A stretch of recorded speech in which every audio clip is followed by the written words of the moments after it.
Egnor gives us scientific evidence of the human soul. Now, Dr. Egnor is an actual medical doctor. Specifically, he's a pediatric neurosurgeon, so I've got high hopes for this one. Well, that's a lie. You see, this is presented by the Discovery Center for Science, which is just another name for the Discovery Institute, the group of creationists that have been trying to push the garbage pseudoscience of intelligent design for literally decades now, and Dr. Egnor has been blogging for their site since at least 2017. Now, it appears the Discovery Institute is attempting to branch out from intelligent design and away from the typical anti-evolution argument that they make into other areas of science that they could possibly wedge their God into and sneak the Christian faith into science classrooms. So like I said, I don't exactly have high hopes for this, but let's see what Dr. Egnor has to say. What is the soul, and is the soul immortal? I very strongly believe that this is a question for neuroscience. That is, it's obviously there are theological answers to this and there are philosophical answers to this. But neuroscience also addresses these issues.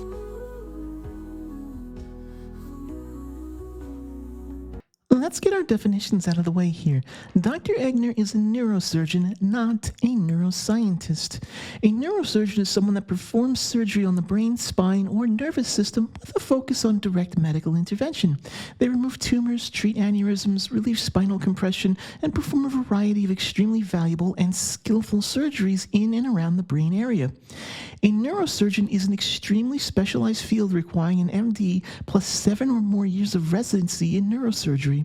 They work in hospitals and surgical centers with the goal of physically fixing a problem with the nervous system. A neuroscientist is someone that studies the brain and nervous system, how it works, develops, malfunctions, etc. They focus on research, memory, consciousness, neural networks, diseases, etc. Neuroscience itself is split into multiple distinct disciplines as well: cognitive neuroscience, computation, neuropsychology. So it's not fair to just say neuroscience studies the brain, because neuroscientists don't just study the brain, they study specific functions of the brain. Generally speaking, a neuroscientist holds a PhD in neuroscience or sometimes a master's degree, but they are not medical doctors. They work in labs, universities, research centers, or large corporations that focus heavily on brain research, such as AI companies. Their goal is to understand how the brain works and why it behaves. These distinctions are important because it highlights how Dr. Egnor is operating outside his field of expertise. Yes, he's speaking adjacent to it, but it's extremely important to point out that when he speaks about things like consciousness or the soul, he's speaking outside of his direct field. Neurosurgery is not the philosophy of mind. This means Dr. Egnor is professionally qualified to speak about how brain injuries affect motor functions, cognition, or consciousness correlates. But when it comes to the soul, proving materialism false, attempting to prove consciousness cannot emerge from physical processes, or that intelligent design is somehow the best explanation for the mind? Well, despite his medical credentials, he and I are on the exact same epistemic footing. The Discovery Institute here is pulling a fallacious appeal to authority, the colloquial assumption that being a neurosurgeon means you are automatically an expert in the field of consciousness is a false equivalence. While the topics Dr. Egnor is going to talk about are profound, the soul, consciousness, the nature of the mind, etc., they're philosophical, not surgical. When someone uses their medical credentials to lend authority to metaphysical claims, it's important we pause and ask ourselves, are they still speaking as an expert or just another person with a worldview using their credentials to prop themselves up in an area they have otherwise no business in? I'll be examining Dr. Egnor's claims as presented in the 2025 Dallas Science and Faith Conference. My goal isn't to mock, but to unpack what's being said, evaluate its coherence, and ask whether it's really holding up under scrutiny, both scientifically and philosophically. editing Felicia here. This goes to hell real fast. While I try to maintain as professional of a tone as possible, I'm letting you know right now this does not last. While I tried my very best to keep the punchiness down, the last 15 minutes of this presentation or so are just so absurd as to not be worthy of any serious scientific or philosophic response. I realize this may sound like I'm poisoning the well here, but please, I need you to believe me. This half-hour-long presentation goes to serious crazy town. At one point, Dr. Egnor invokes a form of Platonic realism thoroughly mixed with Thomistic duality.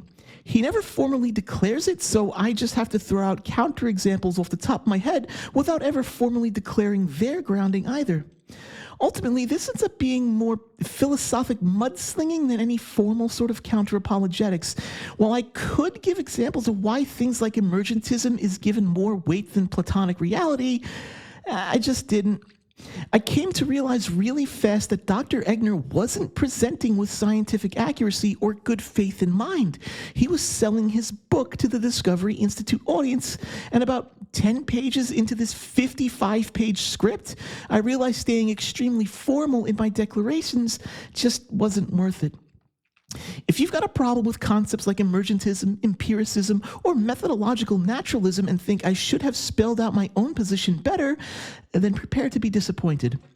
And if you think Dr. Egnor's presentation is worth writing a damn thesis about my own philosophical positions, then I just don't want to talk to you. Nothing Dr. Egnor presented here deserves even half of the level of detail I gave it.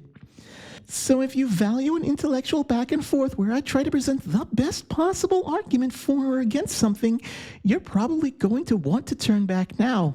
The only reason I'm putting this on the internet is because nobody has really responded to Dr. Egnor's presentation because I think they're afraid of his title. If this presentation is representative of anything, let it be that in the world of apologetics, formal titles don't mean a damn thing.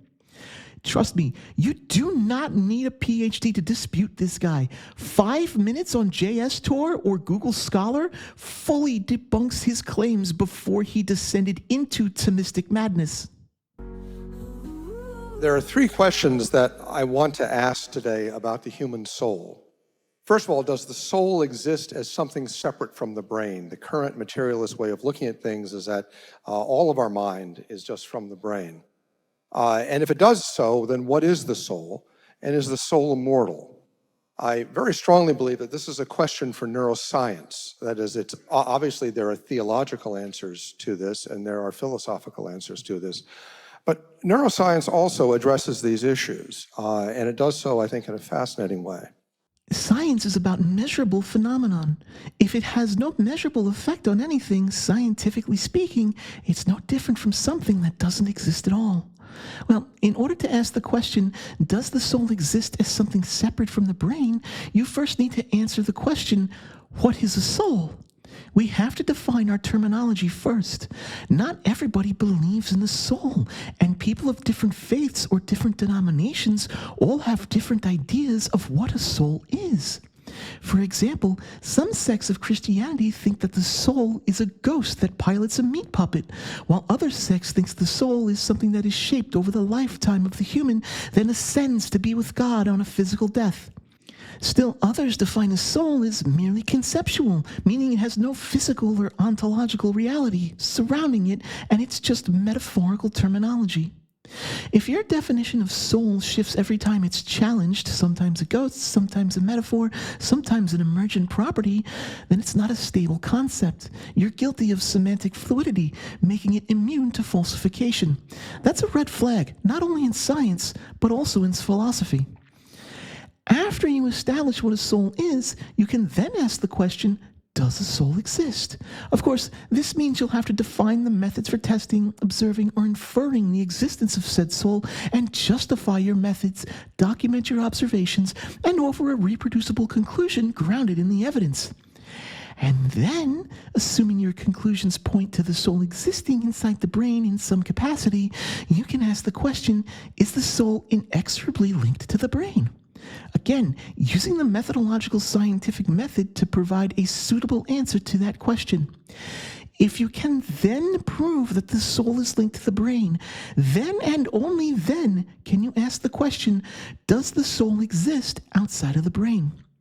You see, science doesn't just answer questions, it teaches us how to ask them properly in the first place. If we start with the wrong questions, we risk imposing invalid or untenable presuppositions into our conclusions. Basically, we end up in a loaded questions fallacy. We're putting the carts before the horse. Starting with a conclusion and working backwards through the fog of theology isn't science, it's marketing. The first question, does the soul exist as something separate from the brain? And I'd like to start with my own story. I started out as a materialist and an atheist as a young man.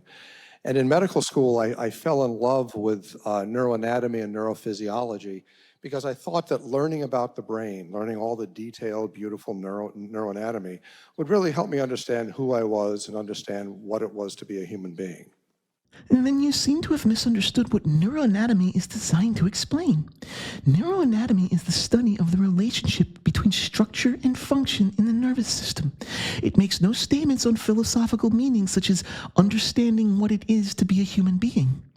I'm sorry to say this, but if you entered medical school under the assumption you were going to learn philosophical answers to things like the hard problem of consciousness, then you spent your entire career working under a false pretense.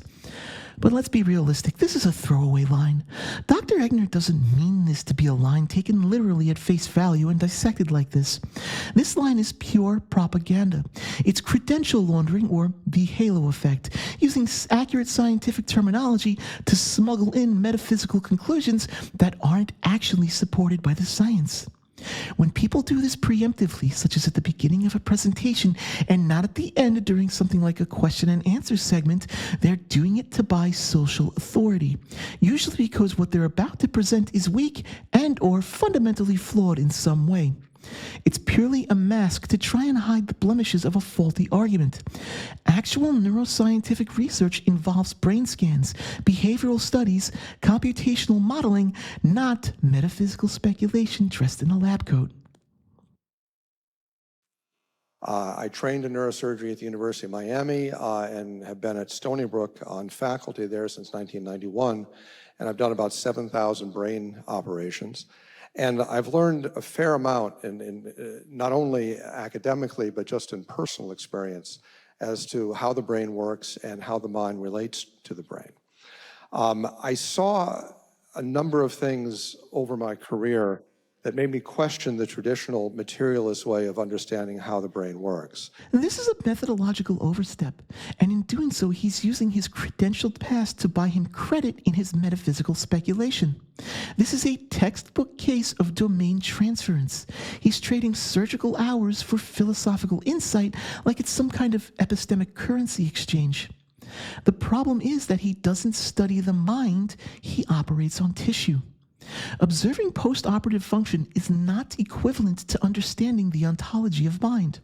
While he sees neurological deficits or recovery, these are correlates, not explanations.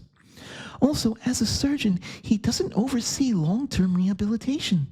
Most neurosurgeons, especially pediatric ones, do not track long-term mental development. That job falls to neuropsychologists, developmental specialists, therapists, and cognitive scientists. So yeah, while he sees the input and the immediate output, he doesn't see the cognitive integration that happens months or years later. Also, pediatric cases are unique. Pediatric brains are a highly plastic, often compensating for damage in ways the adult brain can't. That means any generalization he makes about the mind-brain relationship is deeply biased by a non-typical sample set.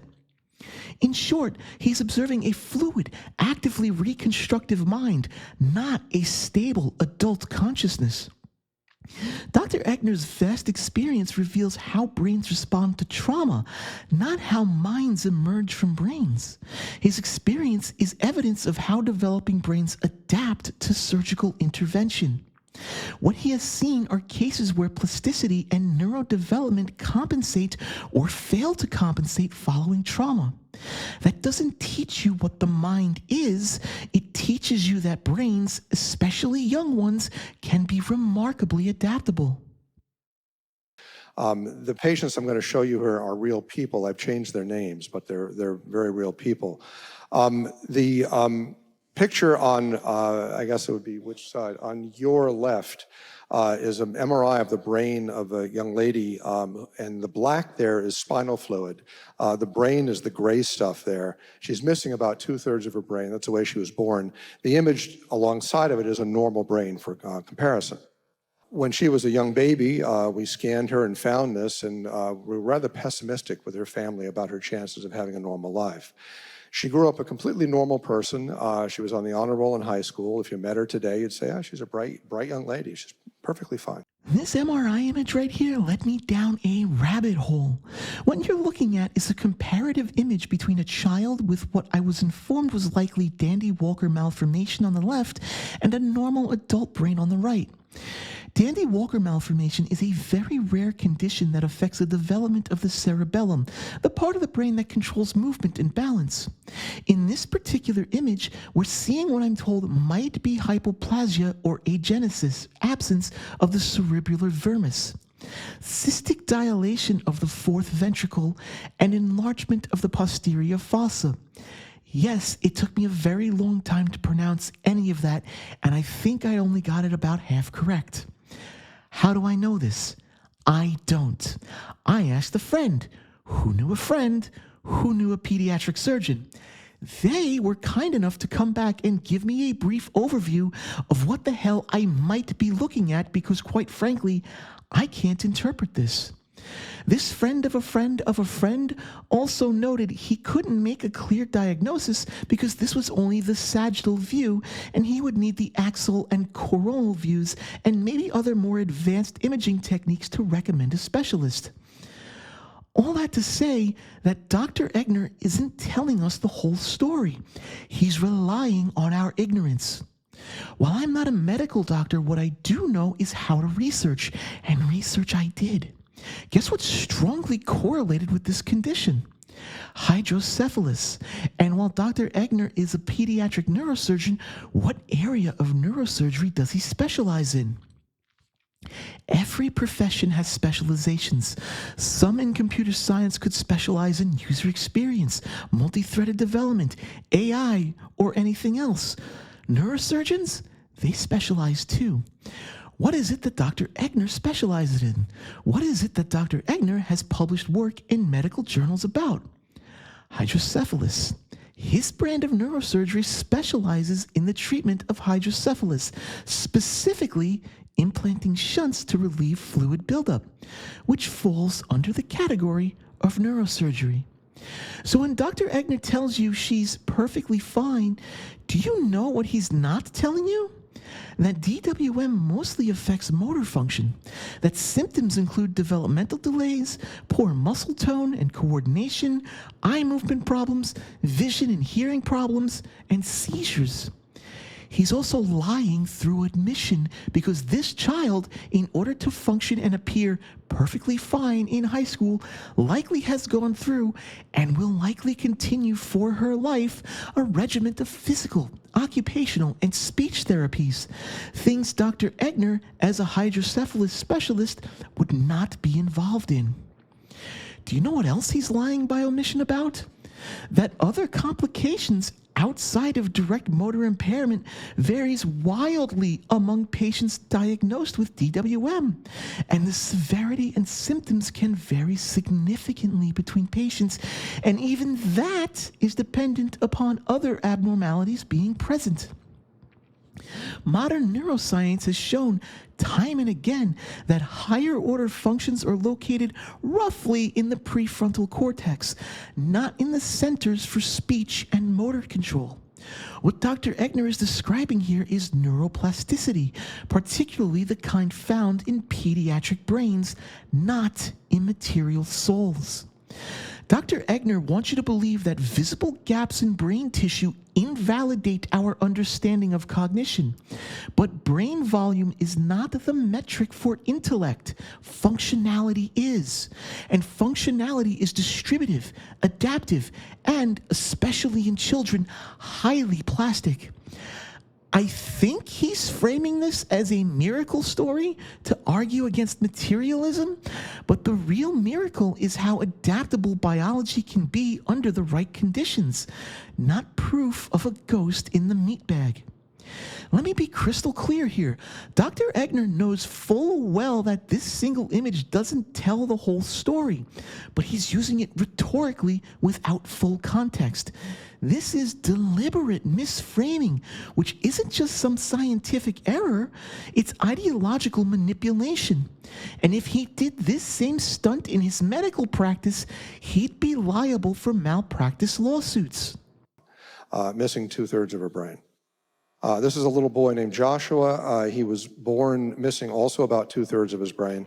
And he, is that, again, that black space there is just water. He was evaluated by the ethics committee at my hospital, and they recommended that he not be fed when he was born because he was in such terrible shape that it'd be better if he passed away.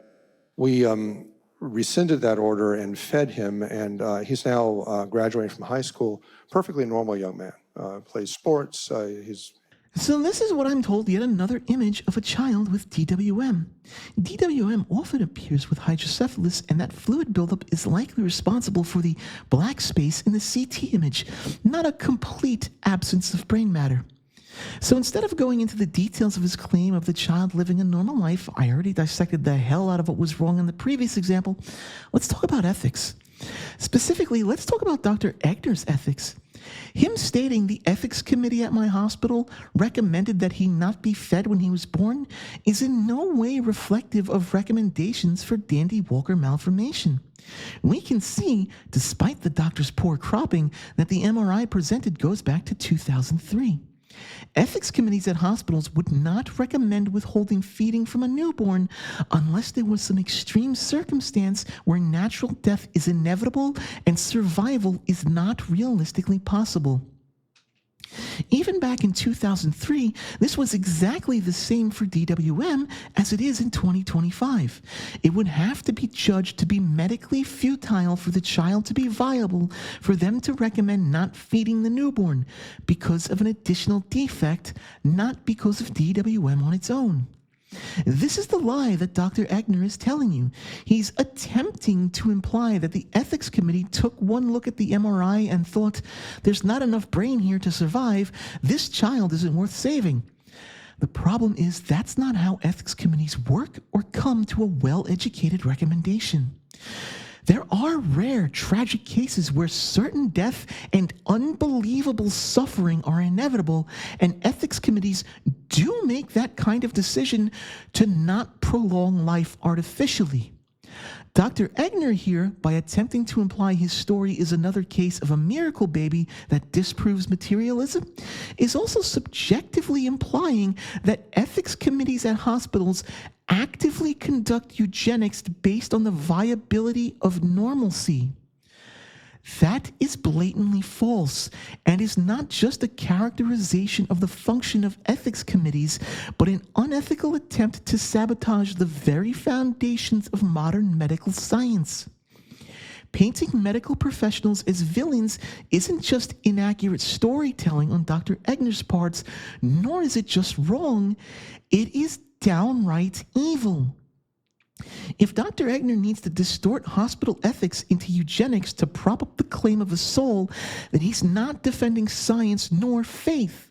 He's creating dangerous anti-science propaganda. Let's look at this from another angle, because it's clear by now that Dr. Egnor cannot be trusted to relay these stories accurately. If the ethics committee of a hospital genuinely recommended palliative care for a newborn, that means the situation was medically dire. Something far beyond the typical Dandy Walker malformation was likely involved, something Dr. Egnor is deliberately not telling us. That omission matters because if he's telling the truth about the committee's recommendation, then what he's admitting is that he overrode a consensus medical judgment and subjected a newborn to extreme risk and suffering, which amounts to torture of a newborn because of his personal ideology. In either version of this story, Dr. Egnor comes out looking like a bastard. Either he's smearing hospital ethics panels to push his religious narrative or suggesting they're part of a quiet eugenics agenda. Or he's the kind of doctor who overrides expert consensus and gambles with a child's life to make a political point. In one version, he's slanderous. In the other, he's a goddamn monster. He's not just pushing intelligent design, he's erasing the complexity of neurological conditions to sell metaphysical narratives. Misrepresenting medical ethics to frame science is somehow morally bankrupt and leveraging real children's suffering to score rhetorical points in a culture war.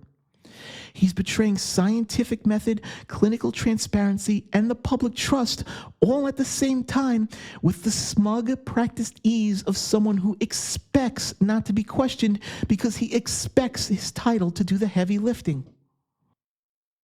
He's a great kid.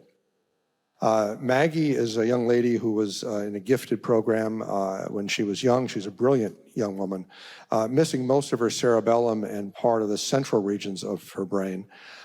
She has had to have some surgery to take care of fluid pressure there, but she's done very well. She has a master's degree in English literature, and she's a published musician. Boy, there's a lot more brain matter there, isn't there, Doc? I wonder if that correlates to anything. His image doesn't support the implication she's missing most of her cerebellum and part of her central brain in any way that would make her accomplishments mysterious. She might have mild or moderate cerebellar hypoplasia or hydrocephalus, but there doesn't appear to be anything extraordinary relative to her reported functionality. But don't worry, I've got a point and it's coming up with the next slide, so let's keep this moving. Nicholas is a little boy who's quite handicapped. He has cerebral palsy, and he's missing both hemispheres of his brain. The only part of his brain he has is his brainstem. He is handicapped. He can't speak. He can't walk, but he's fully conscious. He's kind of funny. He laughs. He cries. He's an emotionally a normal person, even though he is handicapped. Even though he's missing his entire brain hemispheres. Well, that's interesting, Doc, isn't it? Unlike the other three images you showed us, all of whom had the frontal lobe of the brain intact, the one that's quite handicapped is one that also happens to be missing his frontal cortex. Strange how modern neuroscience has directly linked higher order cognitive functions, which your other examples clearly showed, much to your boasting, and this particular case, which you seem to gloss over.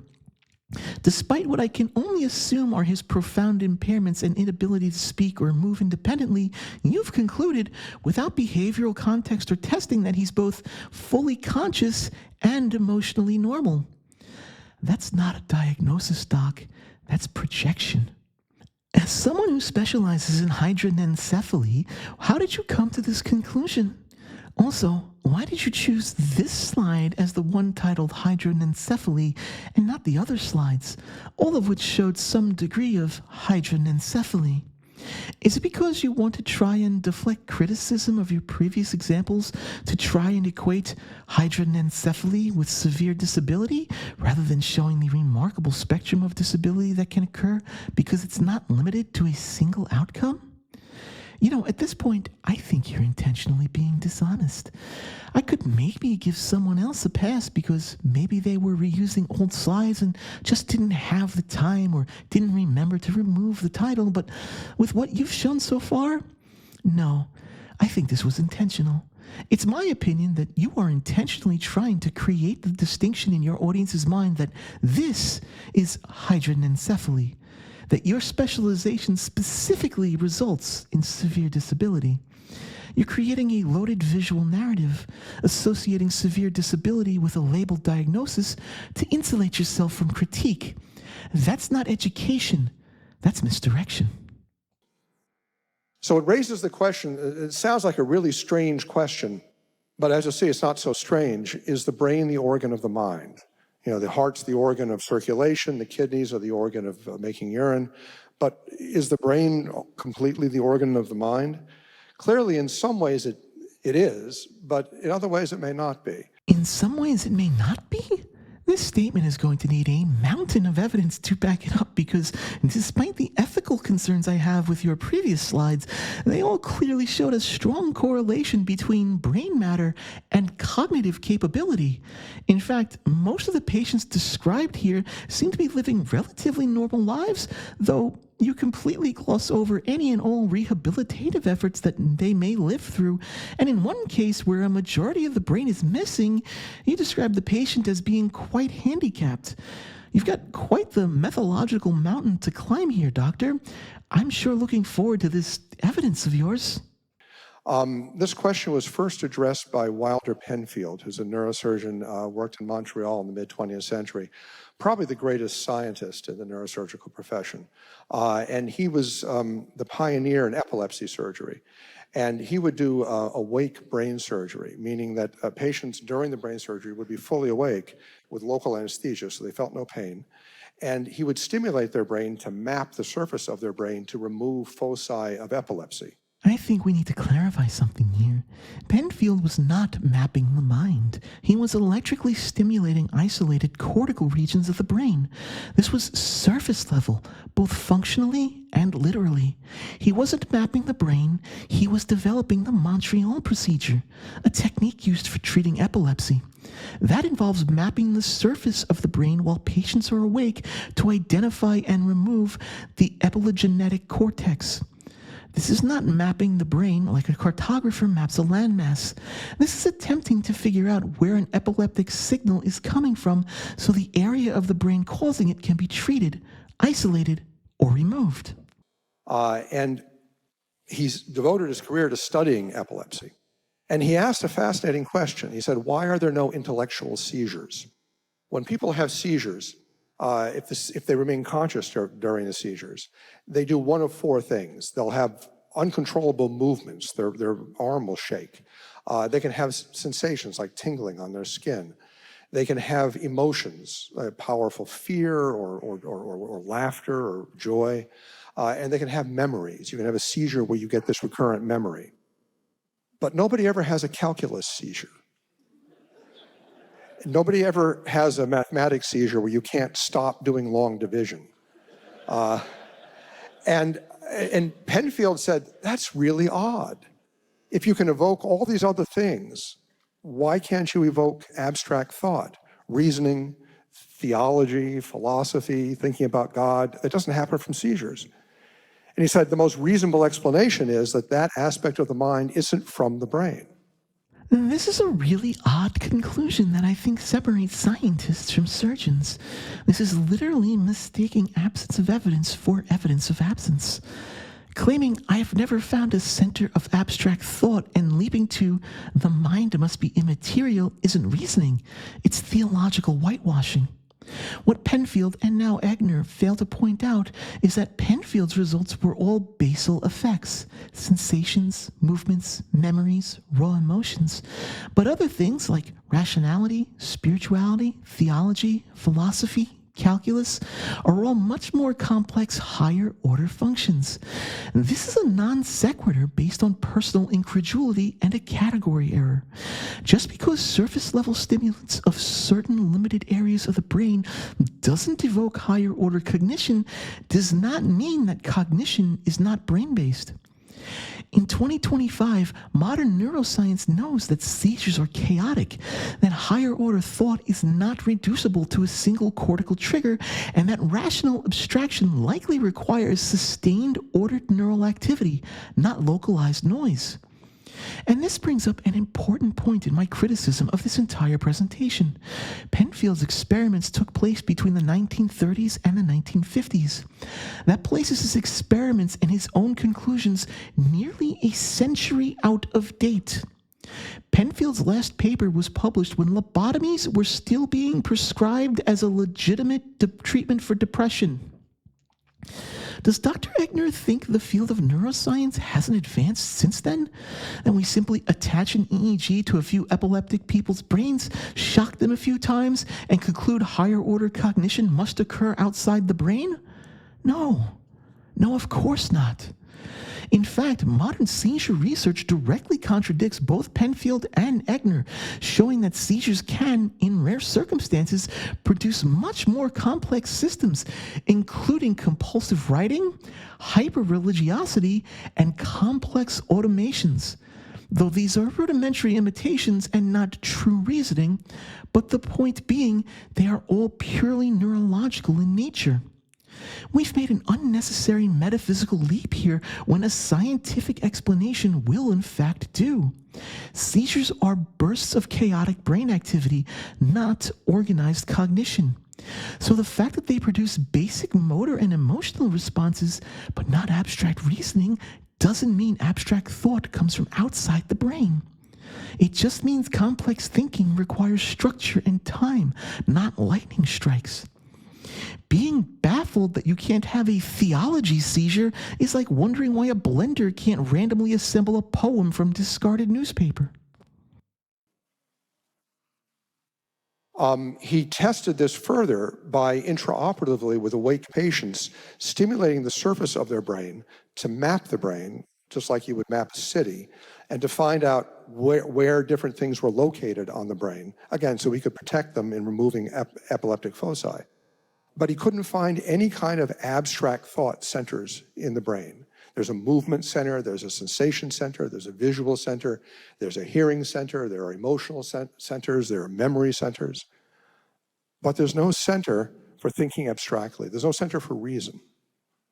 And he said, that's odd. That's the same thing that he found with looking at the kinds of seizures that happen. Yeah, odd. Almost like he ran into the limits of the tools of the time, and instead of refining his methods or expanding the science, he jumped straight to theology. That's not how science works nowadays. Science is a self-correcting process, but it only works if the people doing it are willing to admit when their tools fall short, not when they fill gaps with metaphysics. Some of the most interesting work along this line has been done by Roger Sperry and his colleagues. Sperry won the Nobel Prize for this work. Back in the mid-20th century, an operation was developed for people who would have a seizure in one hemisphere of the brain that would spread to the other hemisphere. And these were catastrophic seizures that were very difficult to control. So what Sperry, an operation that was developed, not by Sperry, but by others, was to cut the brain in half, essentially, so that if a seizure started in one half of the brain, it couldn't spread to the other half, and that made the seizures much easier to control and much milder. And it was called a corpus callosotomy, and we still do that surgery today. So the hemispheres of the brain are functionally disconnected. And Sperry, who was a neuroscientist, realized that you could study what each hemisphere does because they're disconnected. So he did a lot of wonderful work, and the left hemisphere controls speech, the right hemisphere controls spatial orientation, and he got the Nobel Prize for that. But one thing that he noticed, and I've noticed too, is that people who've had their brains cut in half are pretty normal people. As you meet these people, the brains are cut in half, and they're walking and talking, they feel normal. They have less seizures than they used to have. It would be the same thing as if someone just took a chainsaw and cut the laptop in half, and it still worked just fine. Like, there's something odd about this. Do you mean besides the fact that it's absolutely nothing like cutting a laptop in half with a chainsaw? If you cut a laptop in half, you destroy the hardware. If you cut the corpus callosum in half, you isolate signal paths, but the rest of the system can adapt. What's actually happening in a corpus callostomy is that the bundle of fibers connecting the left and right hemispheres is severed to reduce the spread of epileptic seizures. And this prevents direct communication between the hemispheres, but each hemisphere still has its own full set of subcortical structures, including thalamus, brainstem, cerebellum, and other feedback loops that influence behavior and perception. The hemispheres are not disconnected from the rest of the brain. The brain itself is still a whole unit. It's still plastic. It can still communicate with itself. What's important is what Dr. Egnor isn't telling us yet again. There are distinct impairments associated with corpus callosum. This isn't some kind of get-out-of-epileptic jail-free card. Specifically, patients can develop learning disabilities, exhibit visual impairments, increased irritability, difficulty with language, as well as difficulties with spatial perception and hand-eye coordination, which may be severe enough to require lifelong therapy to manage. Other syndromes that arise because of it include disconnection syndrome, where one hemisphere does not respond to visual or sensory stimuli presented to the opposite side, and alien hand syndrome, where the affected patient's hand appears to act independently. For example, their hand may grip their own throat and struggle to remove it because they have no control over it. So while Dr. Egnor tries to imply that there's almost no downside to this kind of surgery and that it points to the mind being external to the brain, the truth is that this surgery affects a very specific domain of cognition and behavior that he is intentionally ignoring to help make his argument look like it holds water. But it clearly doesn't. The follow-up research on that is something that still gives me chills, and I learned about this decades ago, and I think it's among the most fascinating results in cognitive neuroscience. Justine Sargent was a researcher at McGill in Montreal, worked about 20 years after Sperry, and she studied people with split brain surgery. And what she did was she found a way to present pictures of things, like pictures of arrows, to each hemisphere separately at the same time. So she put arrows up that the right hemisphere would see one arrow, the left hemisphere would see the other arrow, but no part of the brain saw both arrows. One half saw one arrow, the other half saw the other arrow. And she asked the people, are the arrows pointing in the same direction or not? And they always got it right. But how could they compare arrows when no part of the brain saw both arrows? So she concluded that there was something in the mind that wasn't in the brain. No, that's decidedly not what Justine Sargent's research papers say. Justine and later colleague Chiar Pinto showed that despite having separated hemispheres, patients still behaved as a unified agent. Their conclusion was that conscious unity persists even when the cortical links are severed. The research indicates that unified sense of self doesn't originate in either hemisphere and isn't some unified signal that's processed via the corpus callosum. That's really all this can tell us. Claiming that split brain surgery proves an external soul isn't just bad science, it's ignorance of modern neuroscience and emergentism. Instead of leaping to a metaphysical conclusion, why not look at what the evidence actually points to? Unified consciousness is orchestrated somewhere else in the brain through some other means that's not directly influenced by the corpus callosum. However, as I've pointed out with the alien hand syndrome example, the corpus callosum plays a crucial role in recognizing one's own limbs and controlling their actions. And that points to, at least in part, a very physical connection to consciousness. I want to discuss something here for a moment. Dr. Egnor's claim that Justine Sargent concluded that the mind isn't in the brain is a bold statement, and a deeply consequential one. But I wasn't able to find any peer-reviewed paper, public interview, or published commentary in which Dr. Sargent said this about her research. Absent any sources on the matter, I want to point something out. Justine Sargent took her own life in 1994.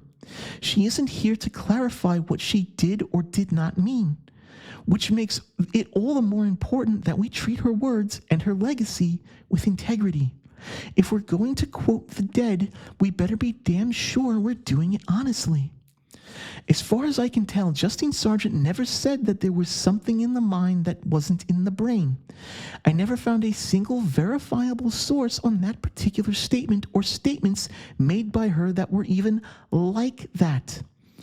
What I did find, though, is weird.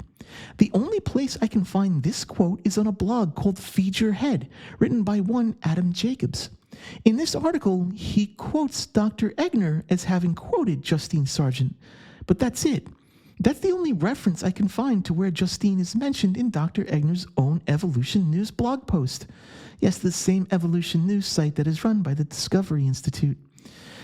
In the research paper that's being cited, A New Look at the Human Split Brain, the abstract concludes, quote, "The results indicate the coexistence of perpetual disunity and behavioral unity, and they suggest that even when the two disconnected hemispheres receive different information, the commissurized brain work as a single unified organism."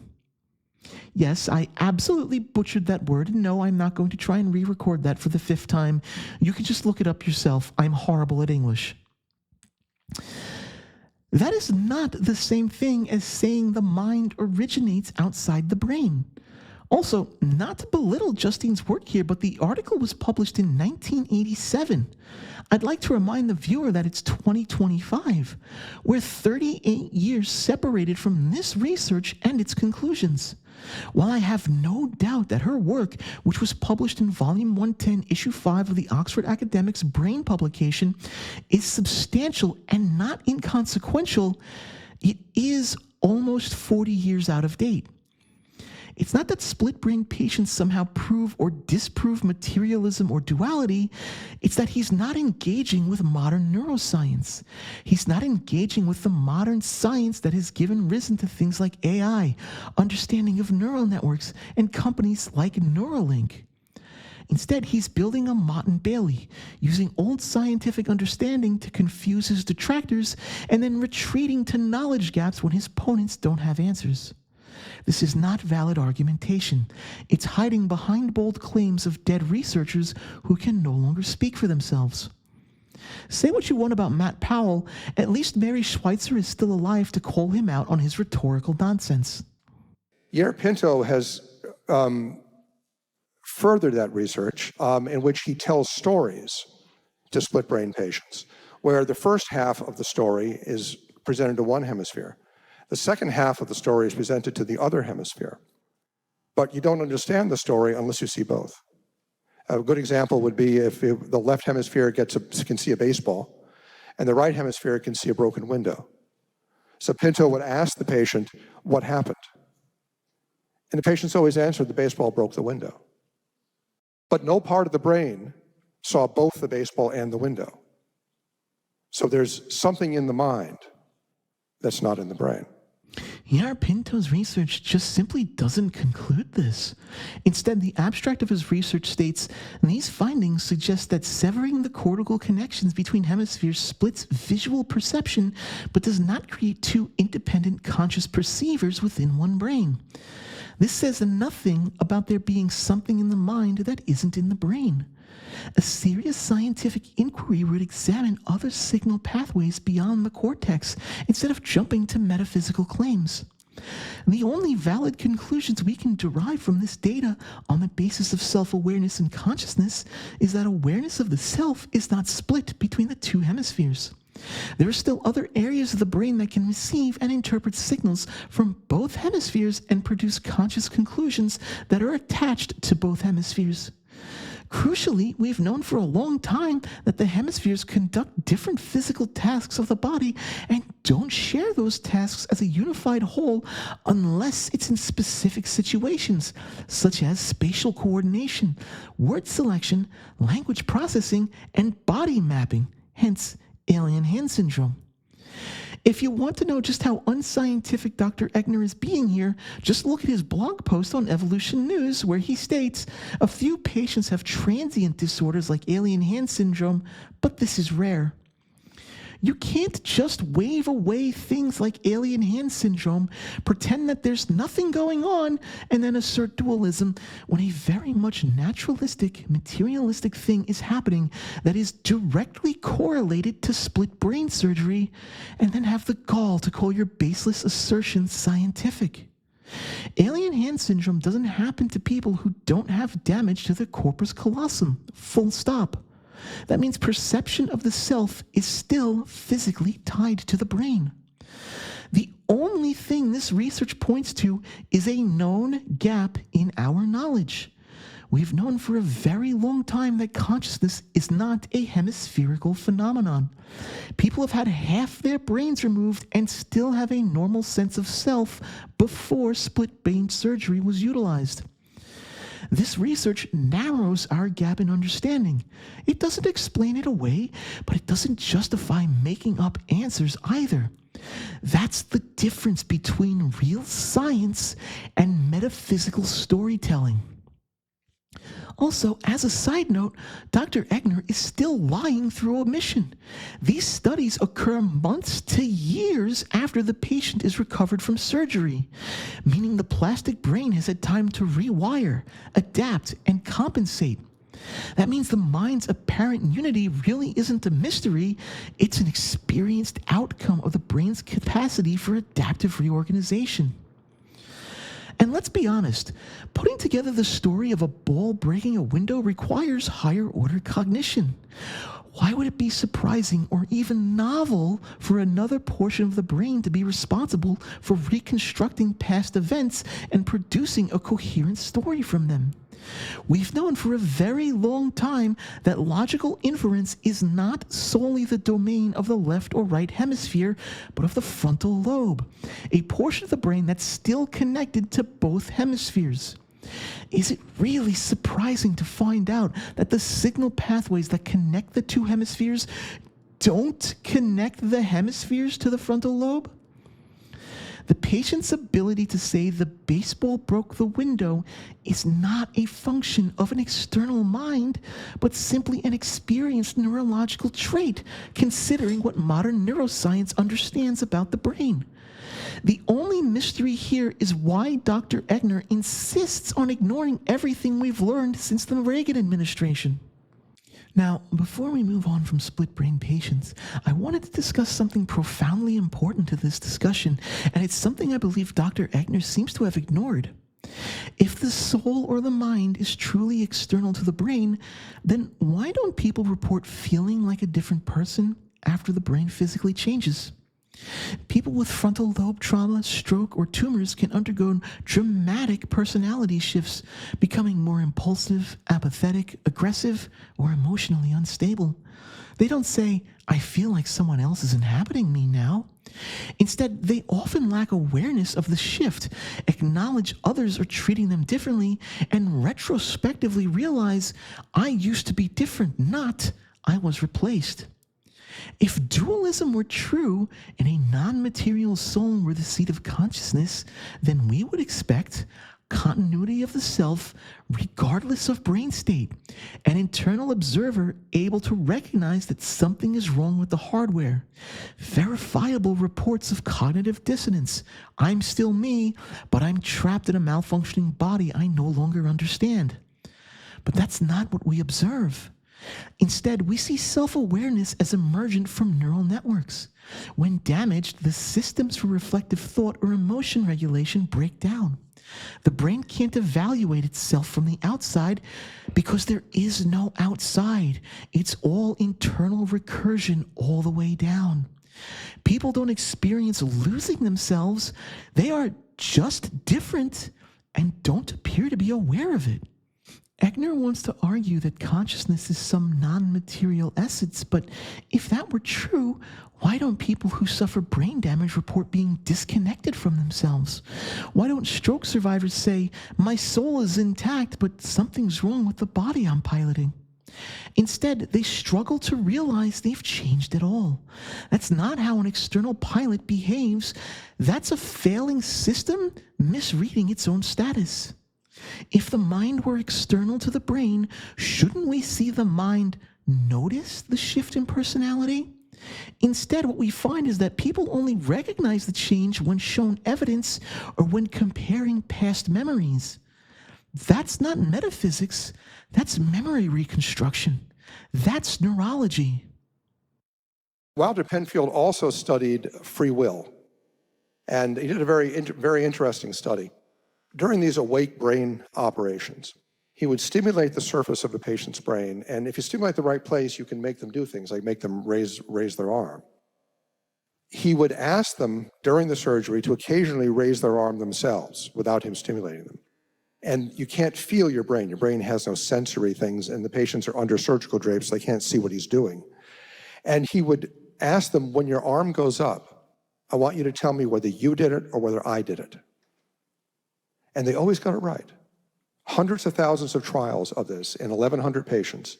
No one ever missed it. No one ever got it wrong. And he concluded then that he couldn't find any place in the brain that simulated free will. That free will wasn't in the brain. That you could always tell, this is my will. This is not someone doing it to me. So free will is not a brain function. In a post-mortem reflection on his awake brain mapping studies of epileptic patients, Wilder Penfield speculated in The Mystery of the Mind that there might be a non-physical component to consciousness. This has led to apologists, like Egnor, to claim that free will is not a function of the brain.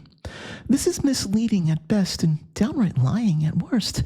Yes, while Penfield speculated this, his speculation in no way proves anything. Trying to find free will by zapping the cortex with electricity is like trying to play the violin with a chainsaw.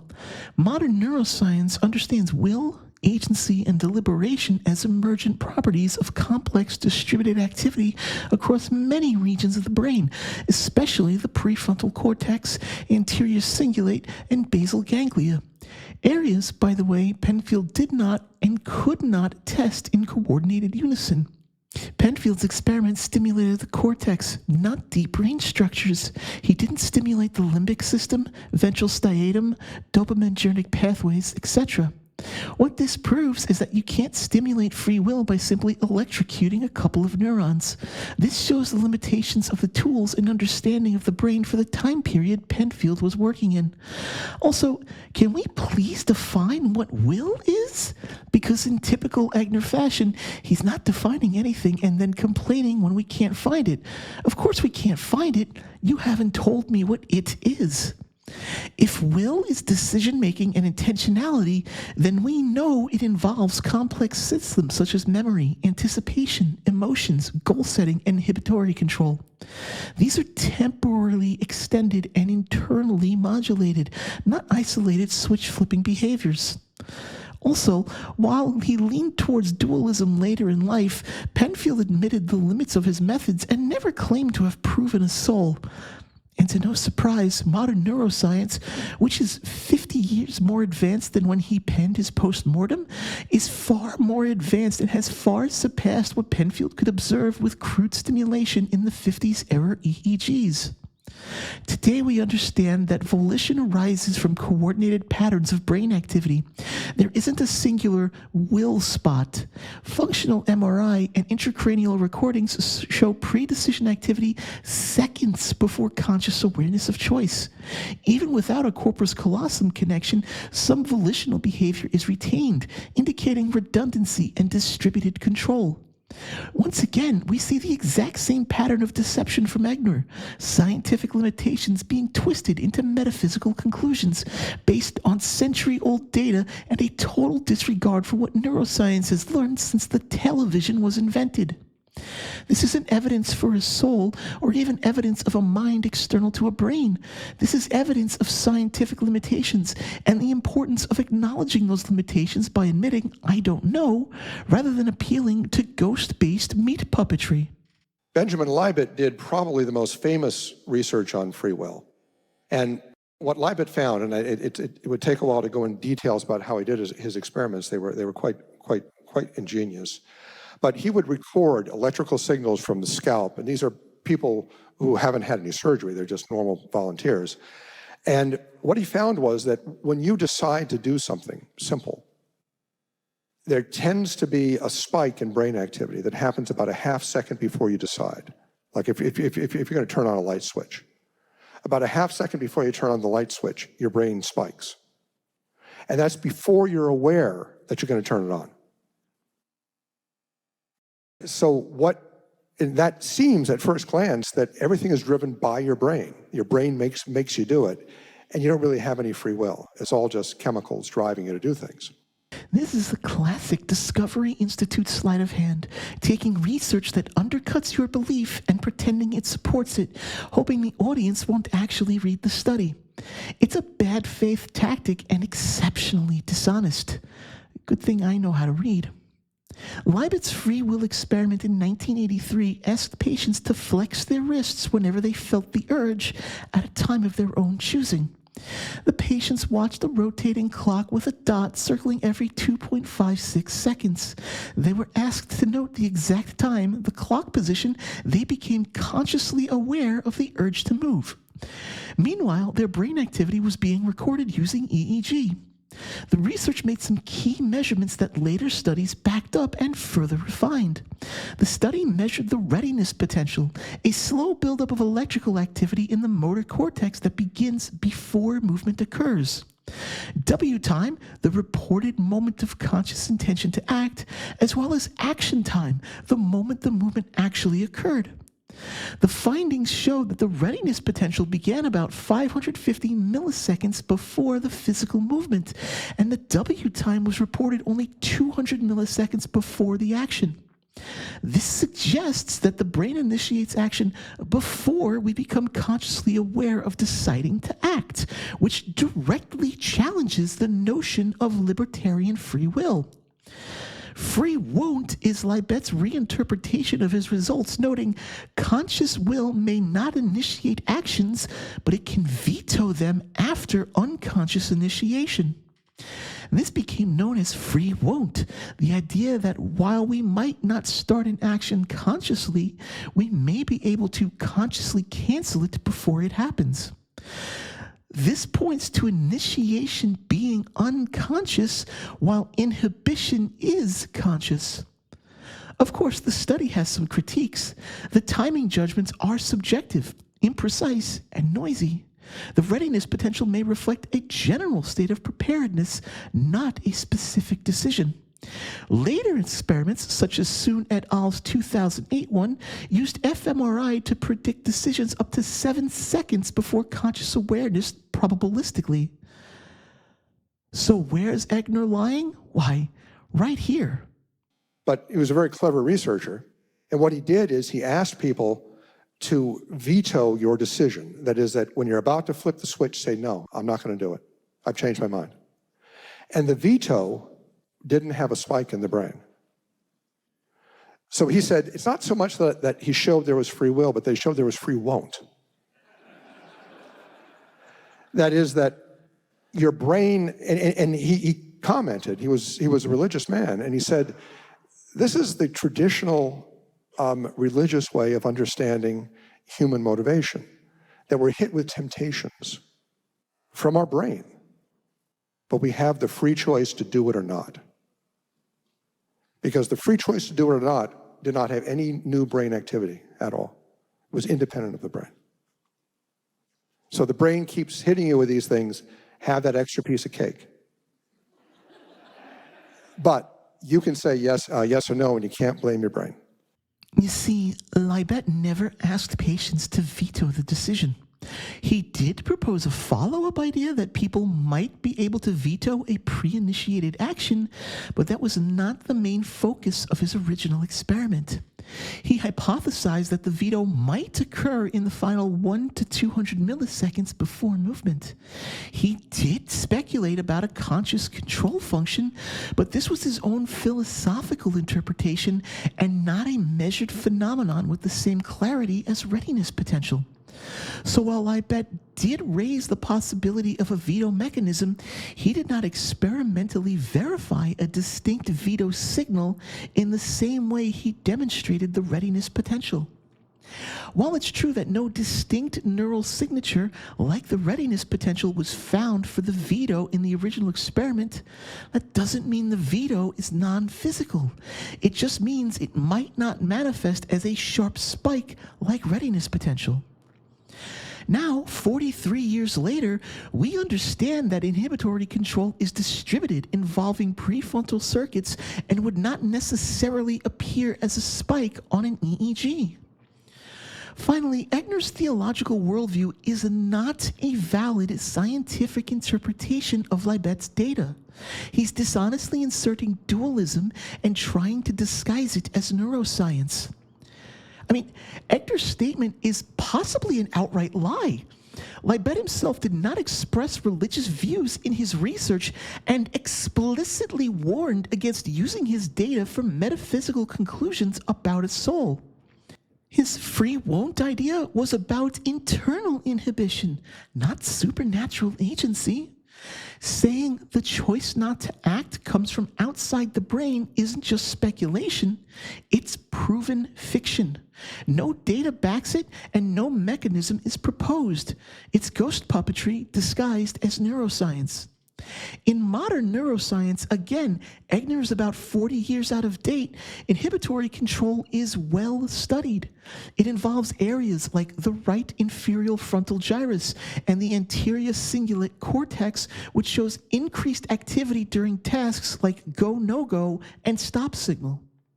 These functions are completely brain-based and reliably and repeatably observable via fMRI, EMNEG, and intracranial recordings. There's a paper in Nature Neuroscience, Inhibition and the Right Inferior Frontal Cortex by Aron et al. From 2007 if you want to get started catching up. Funny how the moment something isn't easily detected by 1980s EEG equipment, people like Egnor jump to the conclusion that it must be a soul rather than conclude that our tools are limited. That's the easiest way to differentiate science from dogma. Adrian Owen, a researcher, I think he's currently in Indiana, he was at Cambridge in England, did a fascinating study in patients in persistent vegetative state. Persistent vegetative state is the deepest level of coma. It's just a step above brain death. And it happens when people have had very severe brain injuries from lack of oxygen or from motor vehicle accidents. And it's called vegetative because it's been assumed that these people are basically vegetables, meaning that they have no mind. They're just a body and there's no mind left. Some of you may recall the Terry Schiavo stuff that went on about 20 years ago. She was in persistent vegetative state. What Owen did is he put patients in MRI machines and did functional MRI imaging that shows brain activity. And he would ask them to think about things with a headset. He'd say, think about walking across the room, or think about your family, or think about playing tennis. And they would show patterns of brain activation in their very damaged brain. And he then did that with normal volunteers and found the patterns were identical, implying that they were understanding what he was talking about. And then what he did, and he was very clever, he asked the same questions, but he mixed up the words so they didn't make any sense. Instead of think about walking across the room, he'd say room across walking about think. Doesn't make any sense. And the brain was silent. So, without doing any research of my own here, and assuming Egnor's statements are correct, which up to this point I have no reason to believe this is the case, what part of the brain still works screams, there must be a ghost in the machine? You don't get to point at functioning neurons and say it's evidence that they're not doing the thing they are observably doing. When the brain of someone in a persistent vegetative state recognized a pattern of words as a valid sentence, it lit up and performed some kind of detectable activity. And when the words were ordered in complete nonsense, that same detectable activity wasn't present. How is this any different to what we would expect in a materialistic, naturalistic, empiricist model? When we were able to detect that the brain could successfully pattern match, the areas we expect to light up for that specific pattern lit up. And when the pattern was broken and not understood, no pattern was found. At the most basic philosophical level, even allowing for Egnor's persistent and abhorrent outright lies about data and scientific methodology, this doesn't point to a dualistic interpretation. This just points to the brain doing what we already know what the brain does. Matches patterns. So these people were understanding the questions he was asking, even though their brains were practically destroyed. And he actually found, he and other people have replicated his work, that about 40% of people in persistent vegetative state show clear evidence of being able to communicate. There are people who can do mathematics in persistent vegetative state. You ask them, what's 9 plus 6? You count, when you hit 15, the brain lights up. There are people who can tell their family histories. You know, is your brother's name George? The brain will light up.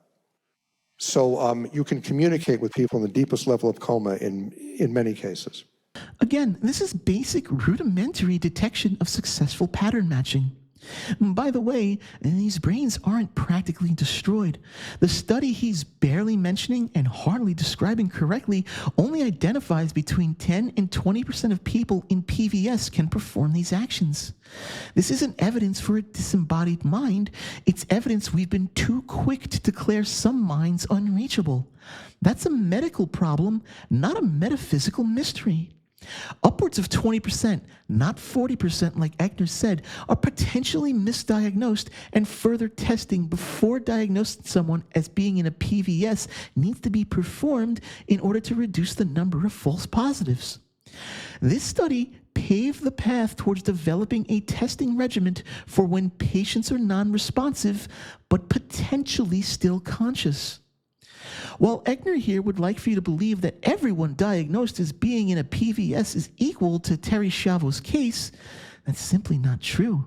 And this study highlights that the concept of a persistent vegetative state is more of a spectrum of responsive brain activity rather than an automatic death sentence. This study helped us reduce the number of false positives and helped start us down the path of developing a protocol for determining potential conscious brain activity in unresponsive patients. That doesn't mean everyone diagnosed with PVS is another Terry Schiavo.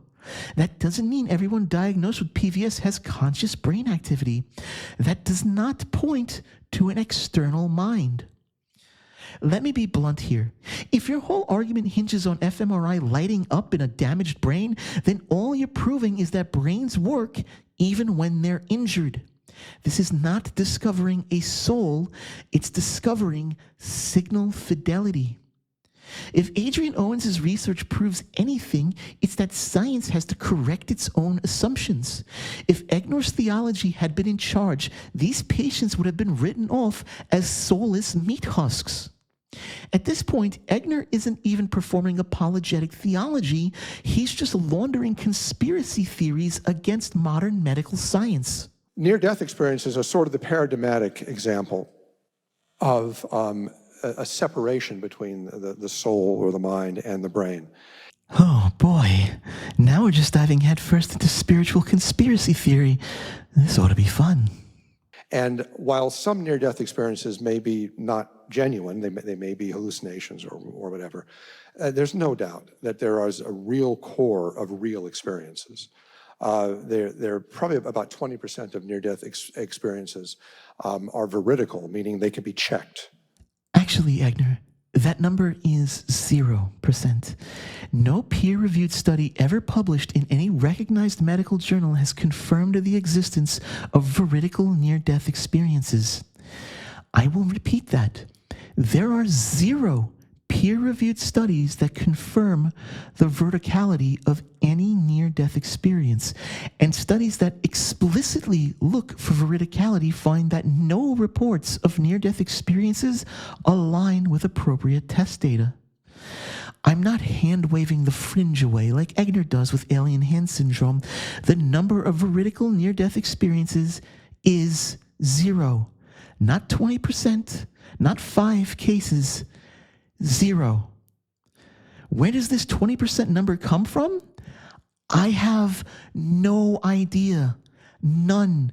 It's not from anywhere verifiable. Maybe a blog, maybe some fringe book, but it certainly does not come from academic science. This is a number that Egnor appears to have completely fabricated. He just made it up, imagined it. And what's really suspect is the low number he's chosen to tell his lie with. 20% sounds modest, right? The implication is that 80% of NDEs are not veridical. It's just plausible enough to slip by without raising red flags for most people. But guess what? This is called false quantification.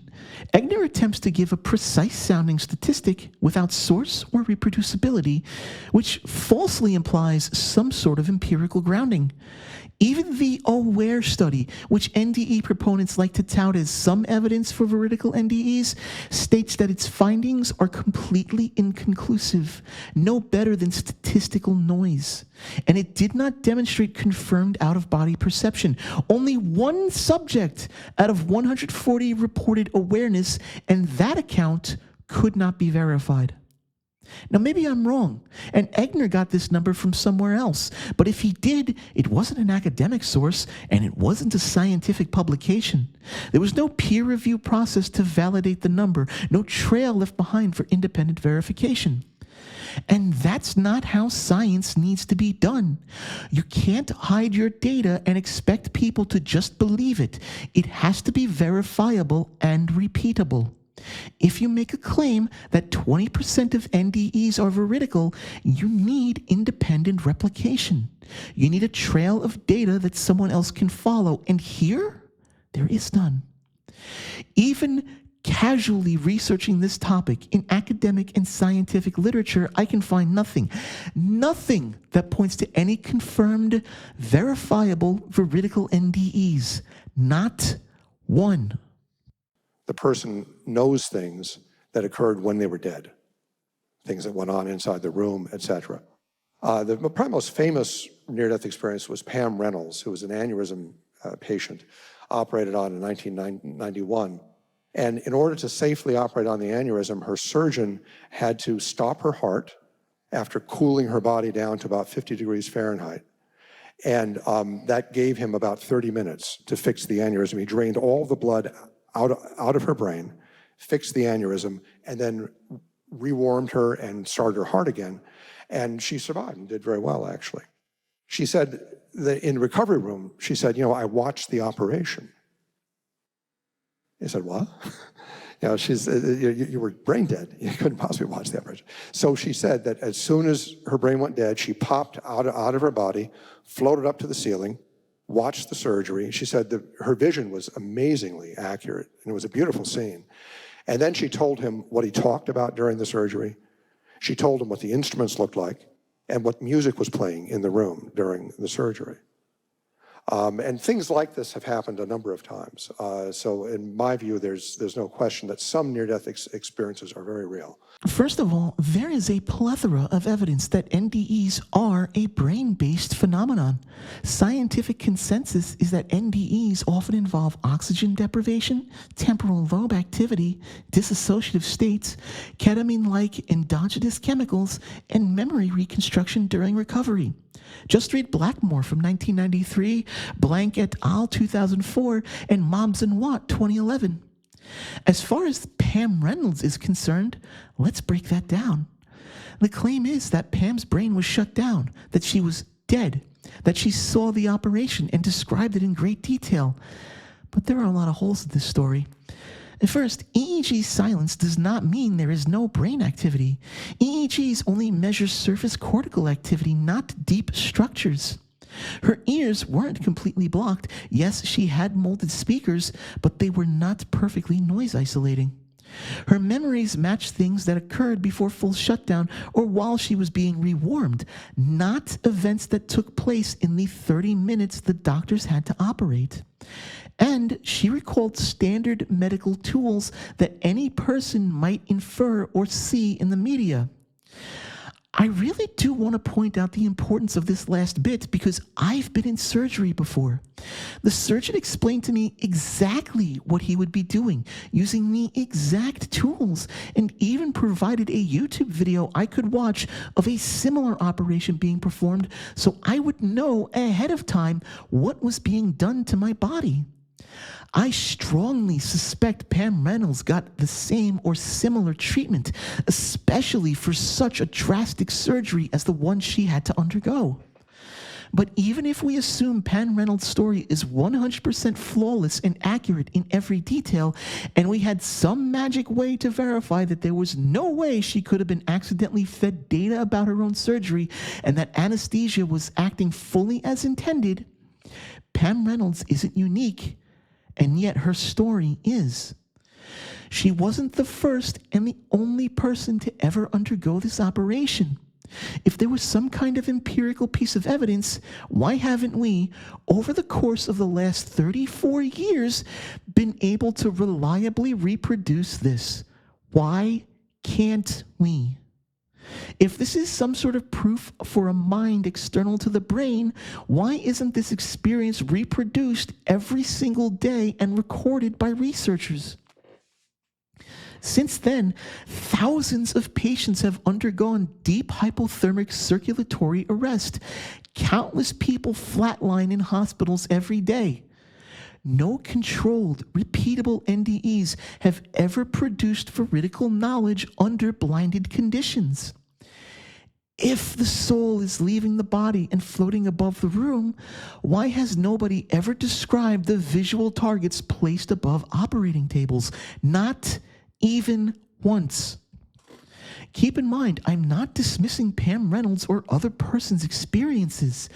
I'm not claiming they're lying or their experiences weren't real to them. I'm dismissing the reliability of eyewitness testimony. Their recollection of those experiences, especially under extreme physiological duress, is not reliable enough to support empirical or metaphysical conclusions. Look, memory is reconstructive, not photographic, especially when the brain is under duress. People fill in the gaps with cultural expectations, dreams, or implanted suggestions. The brain narrativizes disparate sensory fragments into a coherent story after the fact. Conscious experience during reported NDEs do not appear to match actually recorded surgical events and can appear out of order or their length can be incorrect. People may recall pre-op or post-op stimuli and assume it occurred during brain death. And the brain generates plausible sounding memories in order to account for lost time. This isn't malicious. It's just an automatic thing our minds do when they're aware of a gap of time. What's really interesting here is I have my own counter testimony to this NDE stuff. An anesthesia experience. Anesthesia experience. I'm not re-recording that. After waking up from weight loss surgery, I remember vividly thanking the surgeon. I told him, "Good job today, doc." I can still see it in my head. I can still hear myself saying those words. Except, the nurse told me I looked him dead in the eyes and said, and I quote, "You fat asshole," unquote. So yeah, memory right after anesthesia? Not reliable. If someone tells me their NDE felt more real than real life, I believe them. But that doesn't mean it was real. It means the brain filled in the gaps with the best narrative it could to reconstruct under duress, which is what it is evolved to do. That doesn't mean we have a soul. It means we have a brain that tries desperately to make sense out of nonsense.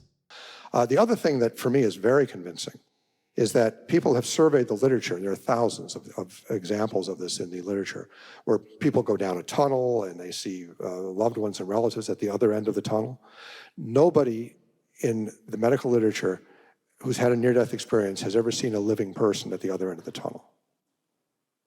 It's not like you kind of want your mother and your mother's still alive and you see her at the other end of the tunnel. Only dead people are at the other end of the tunnel, including people that you didn't know were dead. Assuming this story is true, and yeah, I'm aware that this is a big assumption given Egnor's track record today, what would the statement, "only dead people are at the end of the tunnel," actually suggest? The brain in a hypoxic or traumatized state constructs hallucinations based on existing memories, specifically people the brain knows are gone. This isn't evidence for Thomistic dualism. This is evidence of a dying brain desperately trying to reconstruct patterns related to death to help get it out of this situation. The absence of living people in the hallucination makes perfect sense under a materialist memory model. Seeing dead relatives is not equivalent to visiting an afterlife. It could just mean the brain is calling up closure patterns under duress. Next, why don't non-Christians see Jesus? Hindus see Yama or their ancestors, Buddhists see deities from their traditions, Christians see Jesus or angels, atheists report seeing floating geometric patterns or complete disembodiment, sometimes nothing at all. Fact is, NDEs track with culture, not with objective reality. That's not what we expect from an encounter with a real objective afterlife. That's what we predict from a dying brain filtering through cultural memory. You can't have it both ways, Egnor. If Jesus is only seen by Christians, then Jesus' sightings are clearly culturally constructed. But I've got a bigger problem, one Egnor can't ignore. He made a really bad theological blunder here, one that I'm surprised Discovery Institute and his audience let slide. Christian theology insists Jesus is alive, spiritually and physically. If NDEs only show dead people, then seeing Jesus directly contradicts that. Either people don't only see dead people, or Jesus is dead. If Jesus is dead, then either the experience is flawed, or the theology is. Or maybe Black Sabbath really was onto something, and God really is dead. There are a number of examples of people who were in car accidents where someone in the car died. And they didn't know the person died because they were critically injured also. And they saw that person on the other side of the tunnel, but not people in the car who didn't die. Does Egnor realize that this doesn't prove anything? Eyewitness testimony in trauma is known to be deeply unreliable, and that specific testimony is often inadmissible in court. People recovering from massive psychological trauma are known to not be in a position to form accurate memories, much less relay metaphysical truths about life. If you're pretending to be scientific about this, at least be scientific about the situations. What were the conditions of the car accident? What exactly did the person see? We cannot reliably reproduce either one of those answers. Everything about car accident NDEs is based on hearsay and faulty eyewitness testimony. Testimony of people who were in deathly traumatic experiences. That would be like asking a crown of thorns starfish to tell you how a sleight of hand magic trick worked. We're left with only pure speculation. It's possible that the person that they reported seeing was the last person they saw, and that person also happened to die. It's also not the case that in every instance of this happening, the person that died was part of the NDE. So even if NDEs were accurate, which they're not, there's no strong correlation between someone else dying at the scene and an NDE involving said dead person. And to be honest, we have no way of comparing the two experiences. It's literally impossible to study NDEs and state that these people only see dead people. There are no controls, no medical logs documenting the exact time of hallucinations, no way to determine whether they overheard someone saying the other person had died, no method of ruling out suggestion, inference, or post hoc memory adjustment. Importantly, no counterexamples are ever reported. Only the hits are ever encountered. They didn't know that the person died? Says who? The patient? The family? A doctor writing a post-mortem decades later? Where's the timestamped, independently verified documentation? It's probably sitting on a shelf right next to the evidence that 20% of NDEs are veridical, isn't it? Look, Egnor, it's time to come clean. This conference is allegedly about science and faith, but this presentation is 100% narrative engineering. People like Kent Hovind, Matt Powell, and Ken Ham will fight tooth and nail to attempt to disprove geological, archaeological, and biological science in a desperate attempt to prove young Earth creationism. At least they, for better or for worse, attempt to engage with actual science. But you, Egnor?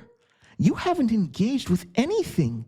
You've made up stories in an attempt to bypass critical thinking, using emotionally charged scenarios to manipulate people. Here, let me make a Reagan-era reference even you'll understand, Egnor. You're not doing science, you're the Sally Struthers of Thomistic duality. Everybody asked about Phineas Gage. Phineas Gage was a gentleman who, in a work accident in the 19th century, had an iron spike that was driven through his brain. And his personality changed. He was a religious, upstanding man before this, And after this, he wasn't too bad a guy, but he kind of lived the high life a little bit. And people say, well, doesn't that prove that the brain completely controls the mind? And it doesn't.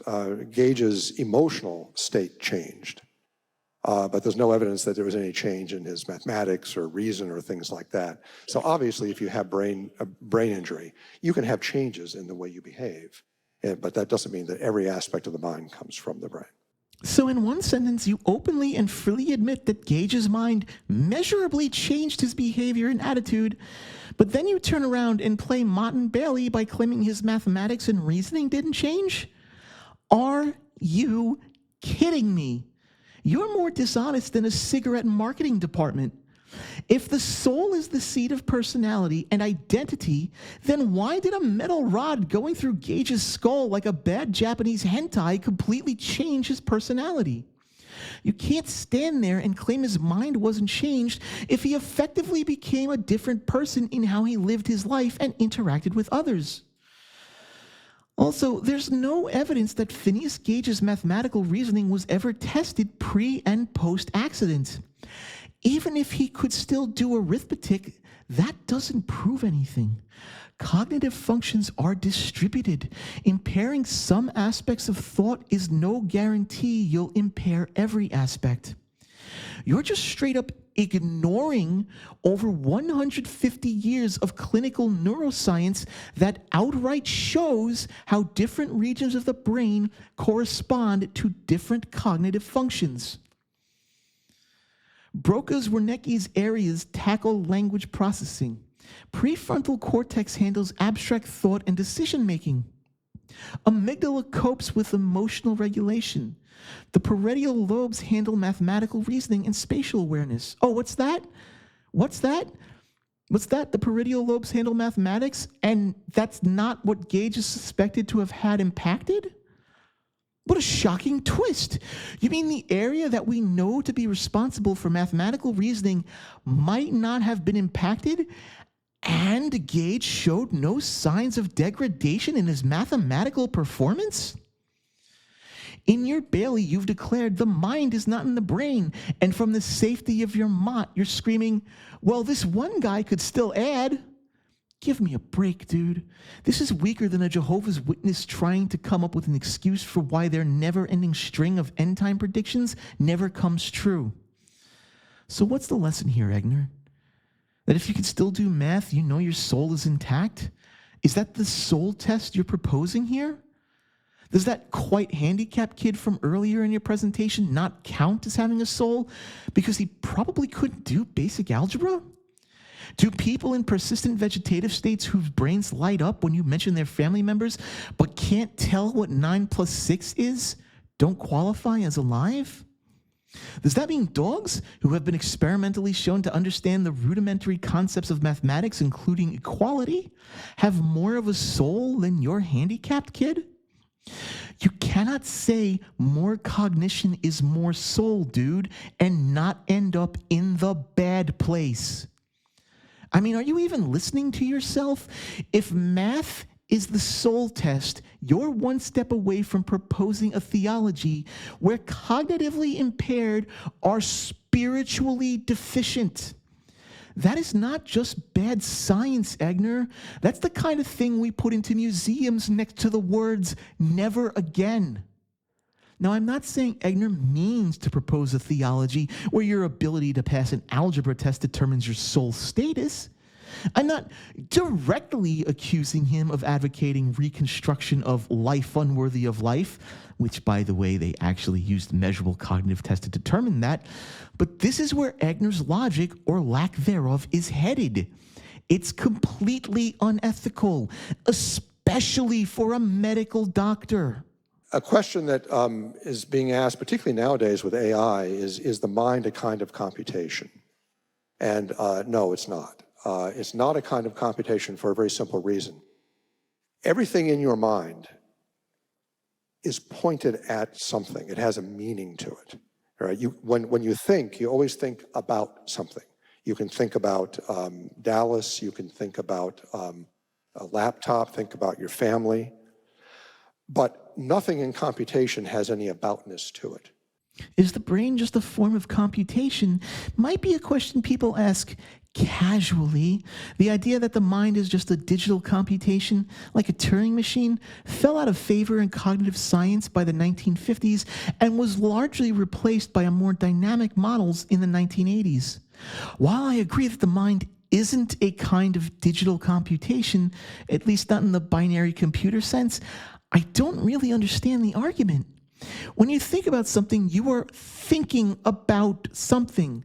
That's the very definition of thinking. It's a process that occurs about something.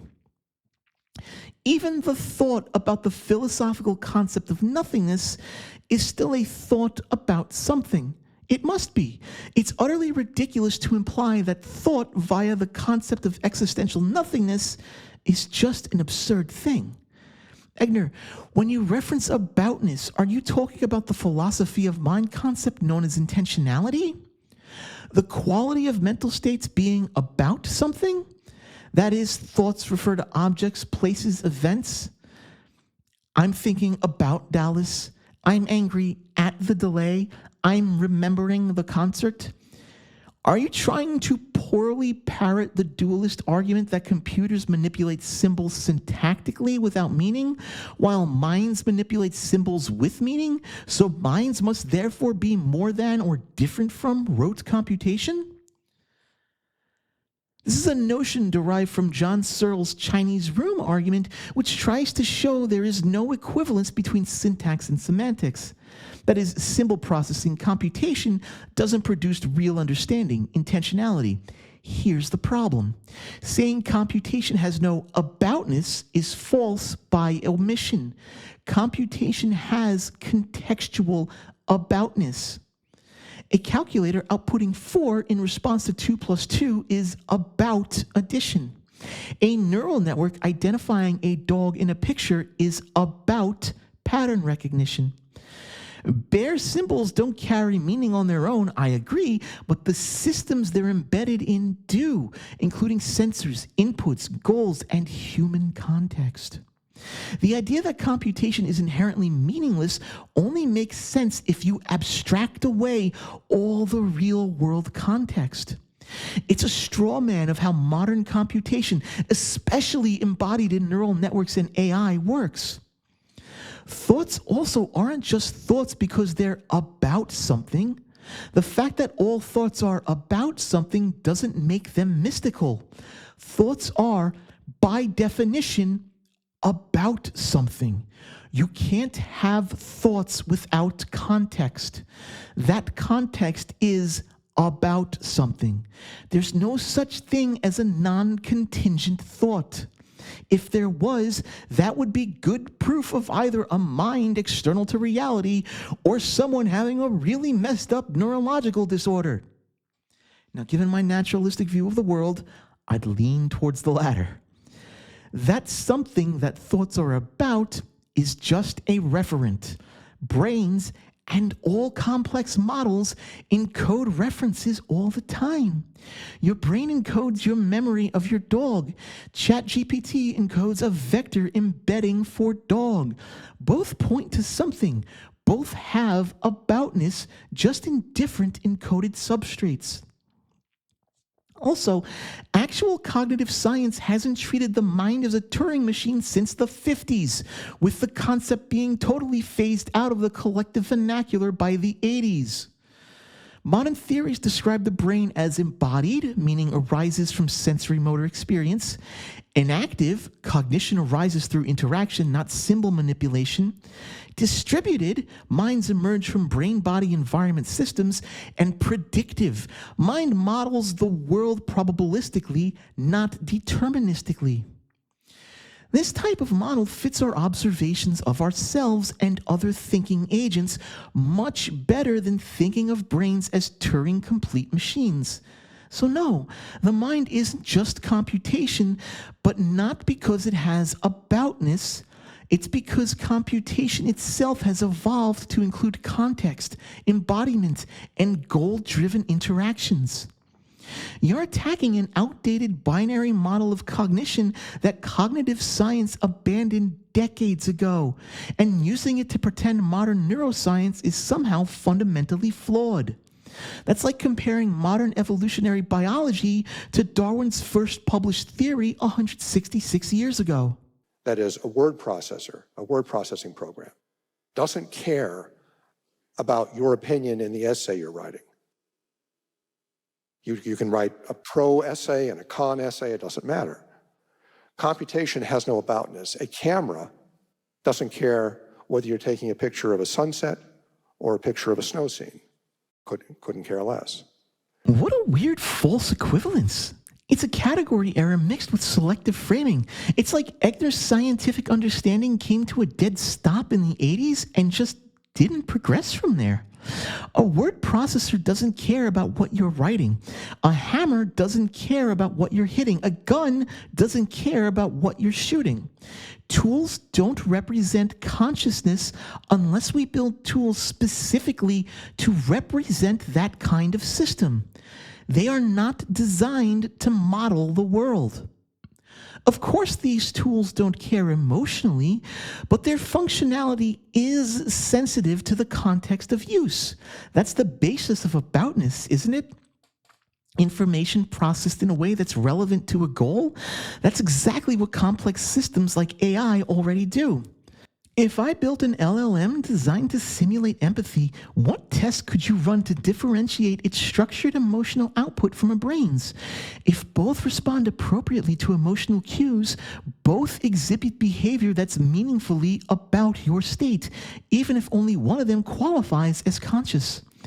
LLMs are designed to take input, contextualize it, form structured responses, exhibit behavior shaped by prior interactions, training, and feedback loops. I really think you're missing the point with your camera example here, Egnor. The camera may not care in the sense that it doesn't have cognitive functions to have the empathy for the emotional impact of why you're taking the photograph, but it does care in the sense that its task is directly affected by the action it's performing. Taking a picture of a sunset, for example, requires a drastically different set of variables compared to a snowscape. It must adjust aperture, shutter speed, and white balance based on what it sees. There is, in that sense, a level of care. It may not be conscious empathy, but the end result relies directly on the context in which the camera is being used. The same holds true for every tool I've mentioned. Heck, a scalpel cares about what you're cutting. Different scalpels are made for different cutting tasks. A hammer cares about what you're hammering. In this sense, non-cognitive tools care and have a certain aboutness. Egnor's entire argument rests on pretending that only human minds can be about things, but that's just anthropocentrism wearing a lab coat.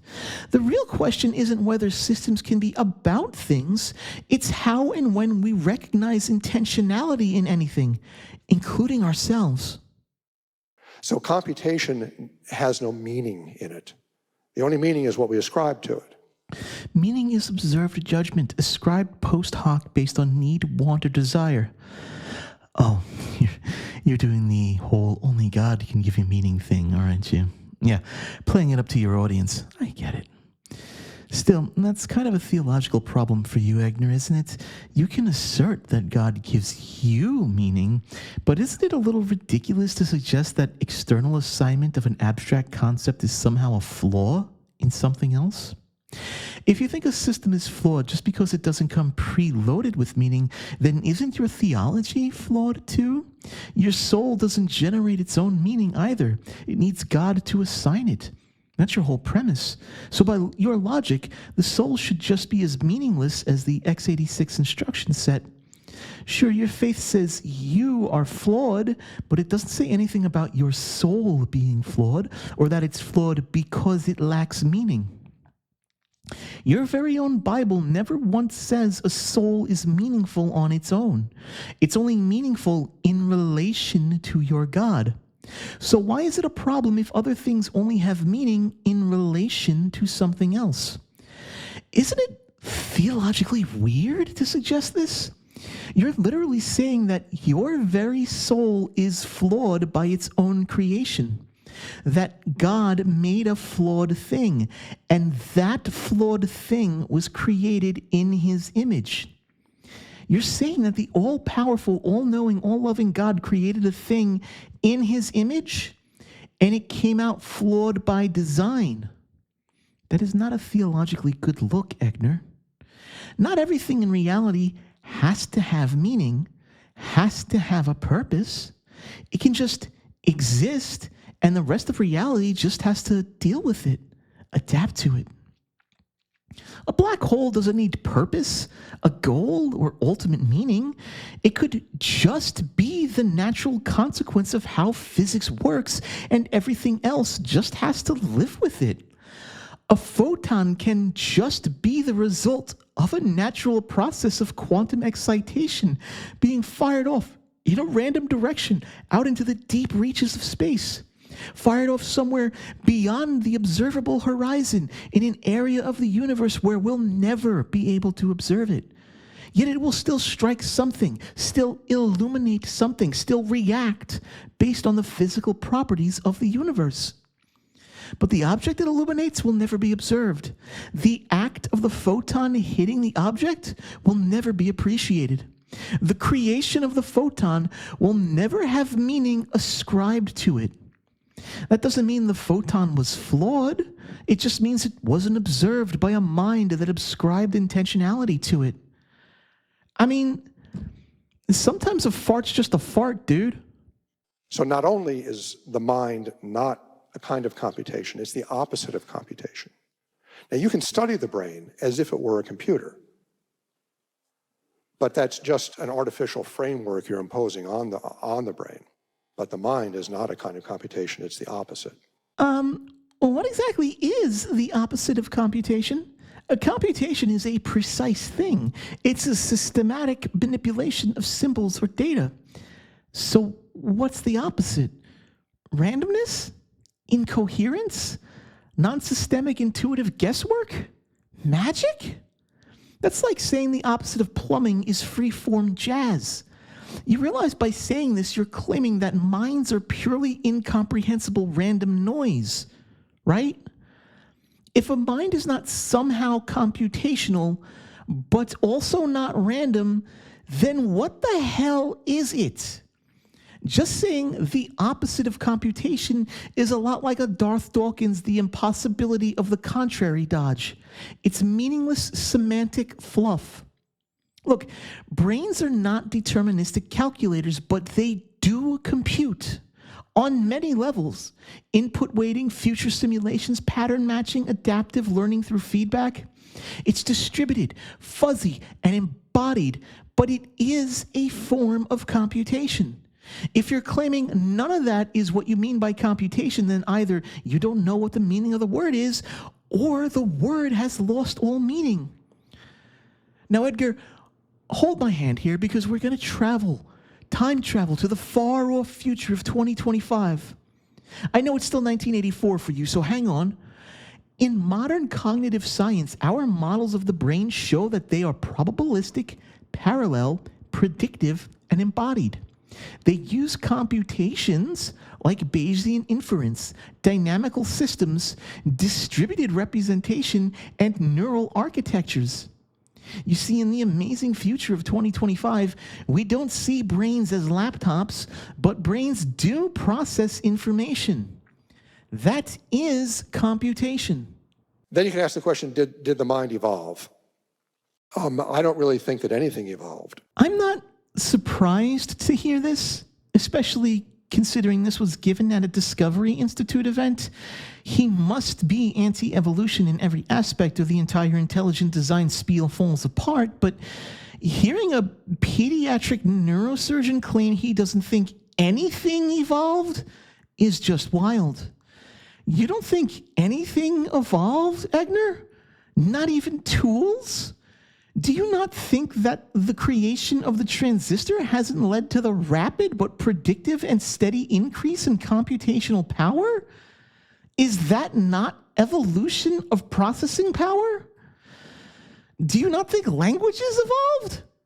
Do you not see the basic scientific evidence that languages have provably changed gradually over time, evolving into our modern languages? I mean, hell, languages have done this within a literal interpretation of biblical timeframes. When the Bible was first compiled, English did not exist. That's within the time frame of young earth creationism. That's taking into account the story of the Tower of Babel. I'm not even digging deep into Proto-Indo-European language here. Egnor, you're a pediatric neurosurgeon. You've literally watched brains change over time. If you don't believe that is a form of adaptive evolution, not even at the developmental level, then either you're playing dumb for this crowd or you're dishonestly conflating dogma with science. I don't think anything evolved isn't just wrong, isn't just anti-science or anti-intellectual. It's straight up anti-knowledge. It's the intellectual equivalent of pulling the fire alarm to get out of a math test. Ladies and gentlemen, Dr. Michael Egnor, pediatric neurosurgeon, decades of experience, medical school, residency program, dealt with children all day, every day, understands neuroplasticity, doesn't think evolution happens anywhere, ever. That just sent me. But I certainly don't think that the mind evolved. And the reason is very simple. If natural selection is a real force that can actually create biological novelty, which I don't believe for the most part that it can only work on physical things. And at least part of the mind, as we've seen repeatedly, is not physical. So you can't evolve something that isn't inherent to matter. Oh yeah, I had a feeling that's where we were going. He rejects biological evolution on the straw man premise that natural selection can't create biological novelty. I mean, sure, on its own, natural selection doesn't create biological novelty, but that's because natural selection isn't a mutation process, it's a culling process. Natural selection is only one aspect of the process of evolution. Conflating the entire modern theory with it is to ignore the entire field of study. Well, it is the Discovery Institute, so I'm not shocked to hear this, but the assertion that we've seen repeatedly that the mind is at least part non-physical is to ignore at least the last 40 years of neuroscience and relies heavily on terminology and interpretation that is almost a century out of date. Also, I think I've done a good job of debunking his haphazard representation of our understanding of the brain, the emergent mind, and how it comes together. In fact, in putting this response video together, I think I've done more research on the topic of cognitive neuroscience than Dr. Egnor has done in his lifetime. Look, Eggnog, natural selection doesn't create novelty, but the entire process of evolution does. Your own friends at the Discovery Institute already assert this when they claim that microevolution can observably happen. Pretending that natural selection and evolution are synonymous is a classic creationist gambit trying to strawman the argument that natural selection can only select what already exists. It's a stupid argument that has been debunked on hundreds, if not thousands, of YouTube videos, so I won't get too deep into it. Go watch Gutsick Gibbon if you really want to. But in short, mutation, recombination, gene flow, and drift create variation. Environmental pressures sort it. Selection culls unfit novelty.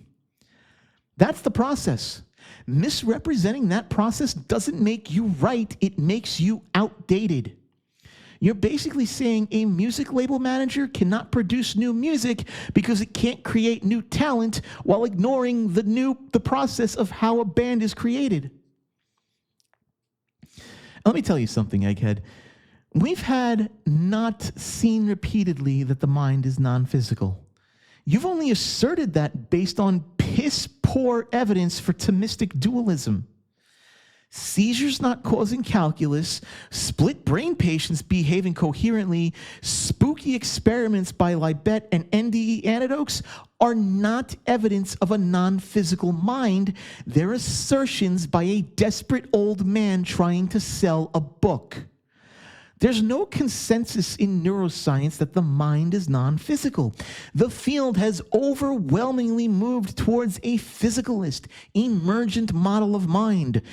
Dualism is not the default in the modern day. It's a fringe, near conspiracy theory position dressed in a lab coat. Egnor, it's like you're perpetually trapped in the 1980s, typing away on a Tandy 1000 while Alf plays on repeat in the background. So is the brain the organ of the mind? Seem like a crazy question, but it's not crazy at all. Because our capacity for reason, our capacity for free will, can't be evoked from the brain. Are you sure about that? What does that mean? You sure about that? You sure about that? You sure about that? You know, considering that you're referencing experiments from the 50s where only the surface of the cortex was stimulated, maybe you're a bit outdated in your understanding of what we can and cannot evoke. Maybe you want to walk that statement back a little bit, Egnor. Just a little. I mean, it's not like we've had modern day neuroscience experiments literally evoke religious experiences in the brain, causing patients to claim that they saw God or anything like that, right? I mean, Michael Persinger's God helmet doesn't completely and utterly trash your claim, right? But we certainly have this capacity. So I think the most reasonable scientific conclusion is that the brain is the organ of movement, perception, memory, and emotion. Those definitely come from the brain. There's no question about that. Yeah, let's make sure we properly categorize just what totally normal human functions are or are not in the brain. That way we can safely and without remorse separate people into soulful and soulless people. Right, Egnor? You are arbitrarily splitting human cognitive functions into brain-based and soul-based categories, but without any rigorous criteria. That opens the door to incredibly dangerous moral frameworks. You're invoking Thomistic metaphysics while pretending it's empirical science. Once you say intellect isn't tied to the brain, you give implicit moral cover to denying intellect to people whose brains develop differently. I absolutely hate how close to the line of theistic eugenics you are walking. But there is no organ of intellect and will. Excuse me? There's no organ of intellect? Dude, we've known for a very long time, even before the 1980s, that intellect is directly tied to the brain. Full stop. I mean, you're ignoring at least 100 years, if not more, of neuroscience.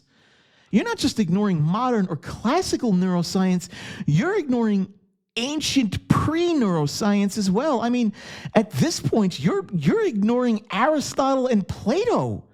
Egnor, you are dangerously close to arguing that some people don't have the full complement of personhood, and history has shown exactly where that kind of theology-drenched pseudoscience leads.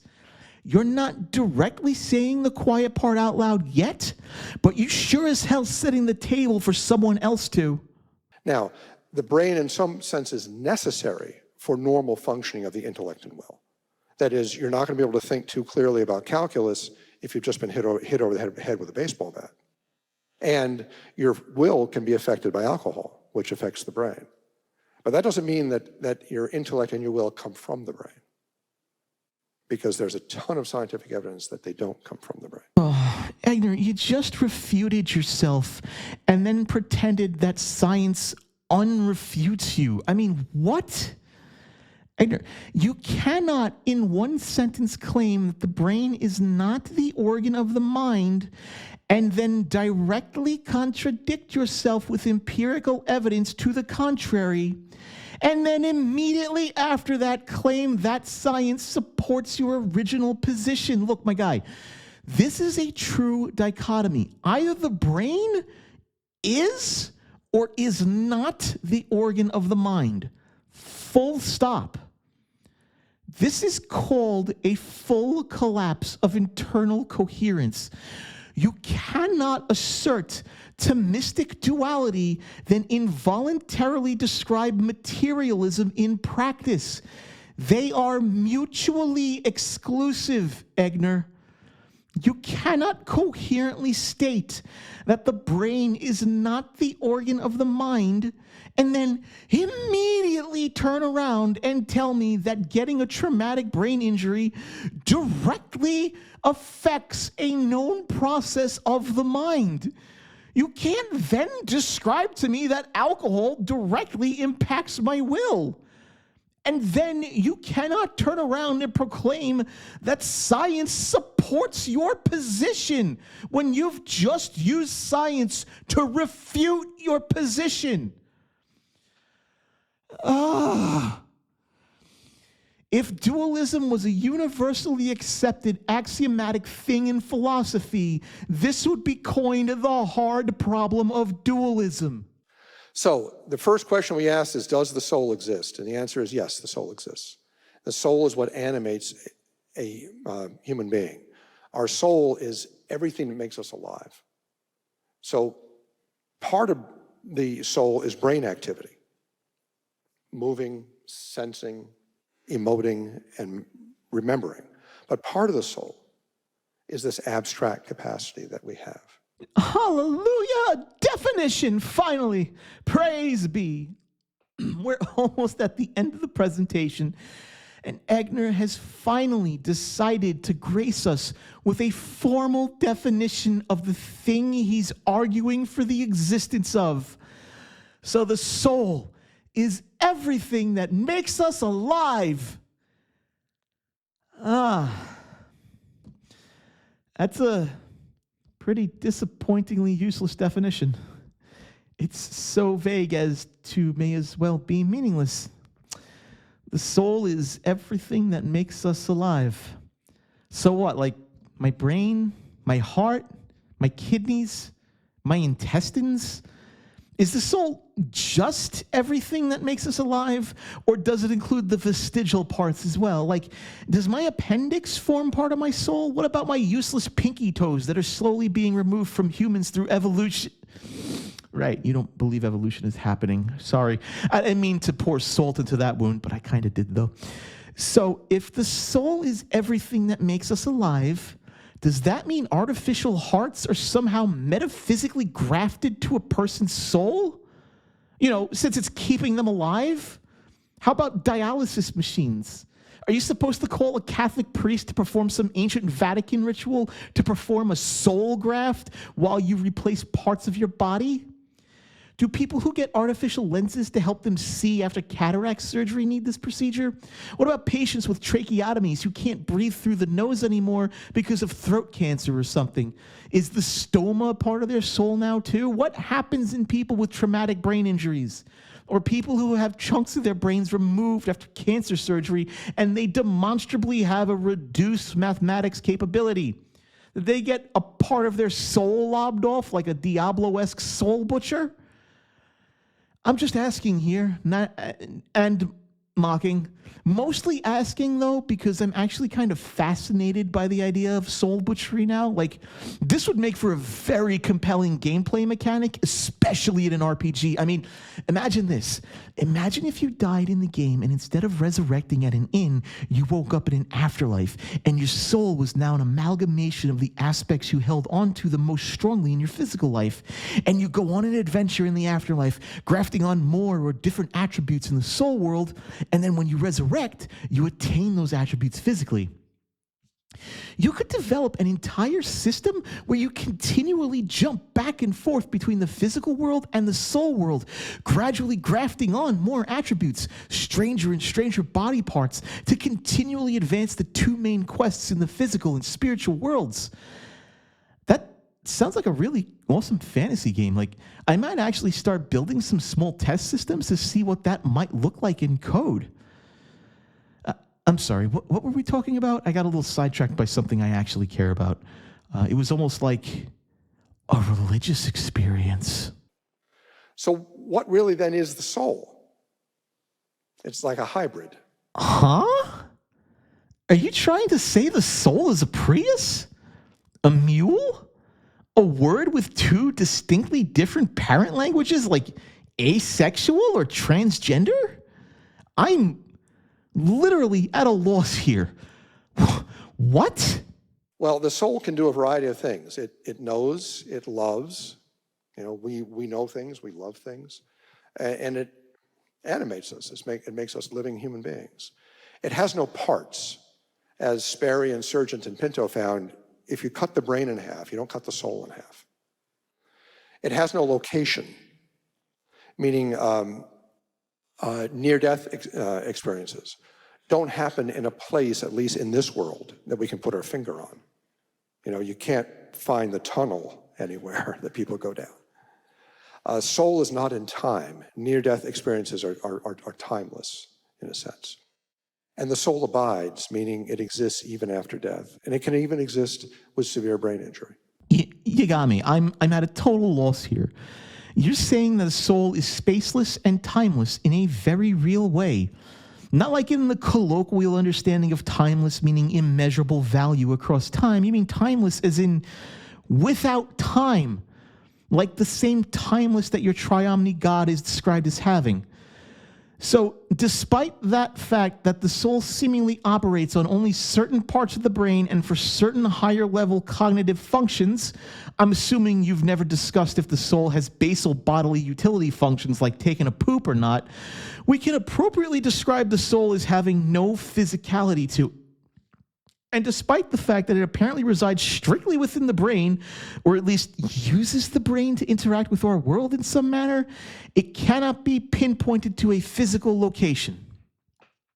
In spite of the fact that NDEs and other soul-attributed events happen at specific intervals across a time-like curve in the space-time continuum, and there are zero reports of anyone having been confirmed to time travel, the soul is without time. Listen to me, Egnor. If it has no spatial temporal coordinate, and we live in a spatial temporal reality, then your definition of a soul is literally incomprehensible.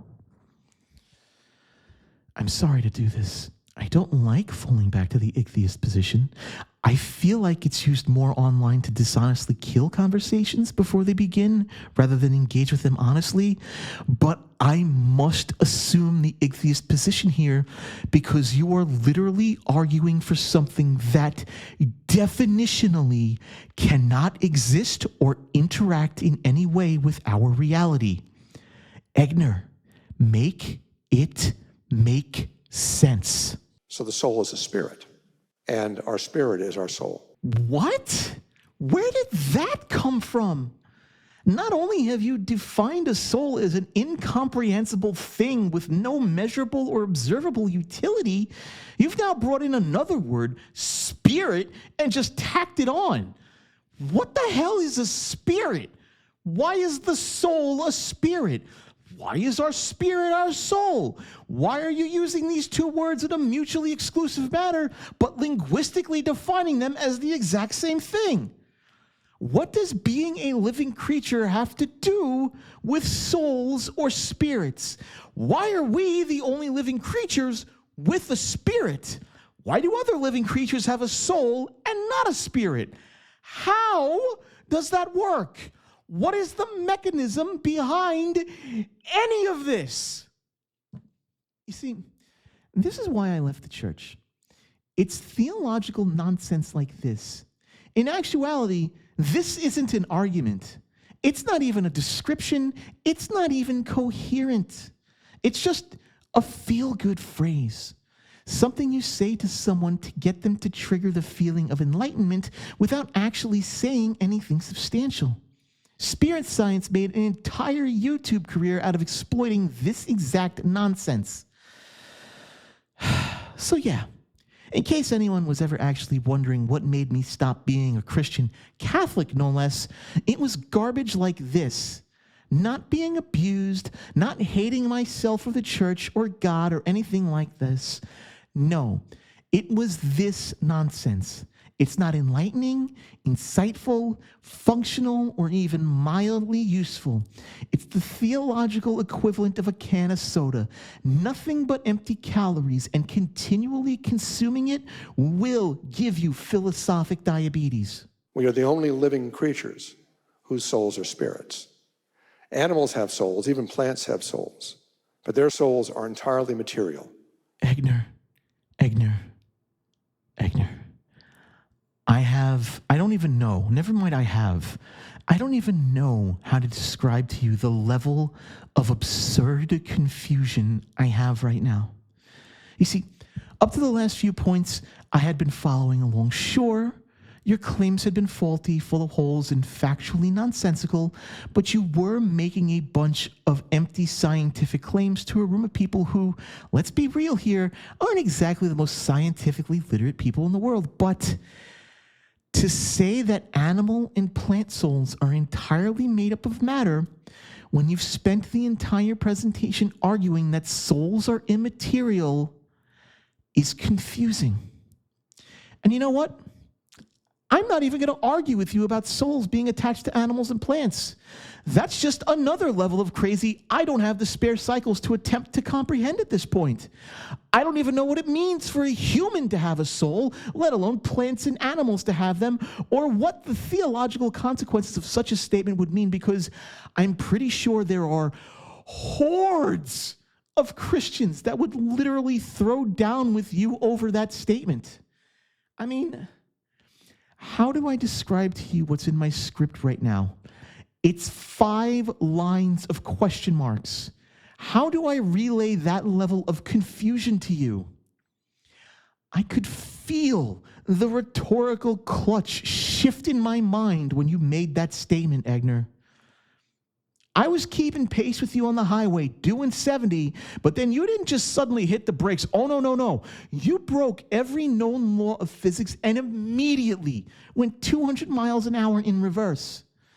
The closest thing I can even remotely conclude is that you're arguing for a form of medieval scholastic metaphysics, like a Thomistic holomorphism, and you've duct taped it onto semi-classical neuroscience.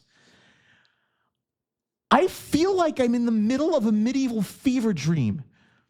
You're using a bastardized version of Aquinas' De Anima, a framework of understanding that doesn't just predate modern neuroscience, it predates neurology as a whole, atomic theory, evolutionary biology, cell theory, and even germ theory. This mode of thinking is so outdated, it is on par and existed at the same time as spontaneous generation. Material souls isn't even a coherent concept in the framework you've laid out for the last 20 minutes. The moment you defined a soul as being immaterial, you made the material soul impossible. And you have no epistemic distinction. Humans, other animals, and plants all have distinct souls, but animals and plants have material souls? What? Why? How? Do bacteria have plant souls, animal souls, or some kind of unique bacterial soul?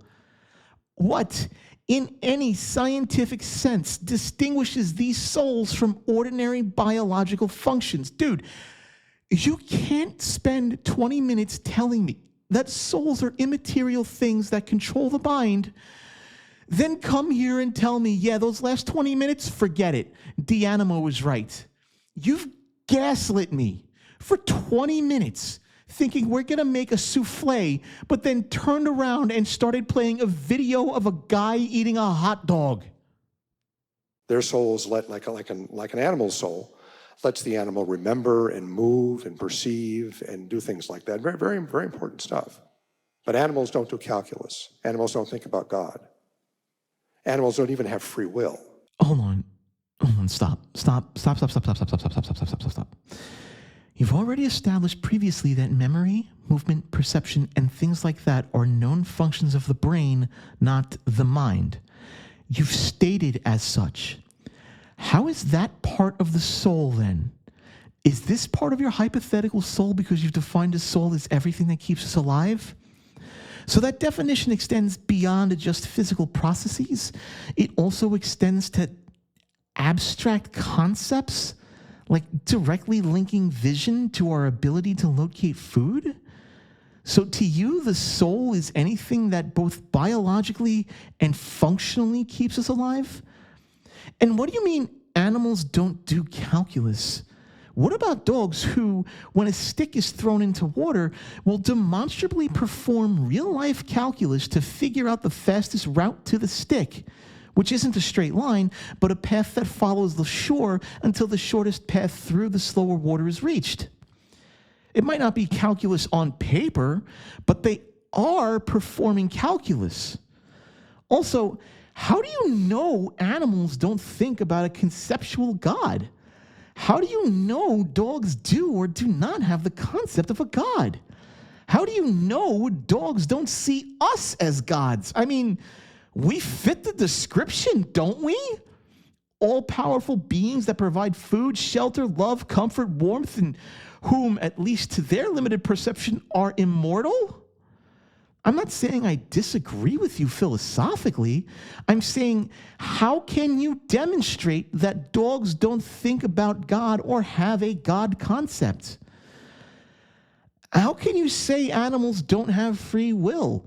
Where is the research into the phenomenology of a dog that you can point to that demonstrates that animals do not, in fact, have free will? If dogs don't have free will, then explain why trained dogs falter, why they fall back to their instincts, why they self-correct when they do something outside the command parameters they were trained to understand. If self-correction is not a form of free will, then humans don't have it either. They can have appetites, but they don't think morally about things. False? Unless you define morality as the conscious effort to make a decision and execute on that higher order cognitive function, then I'm taking a hard no on that position. Morality isn't just what we cognitively choose. It's behavior guided by social norms, reciprocity, empathy, fairness, and harm avoidance or reduction. Under that definition, almost every mammal on the planet exhibits some form of moral behavior.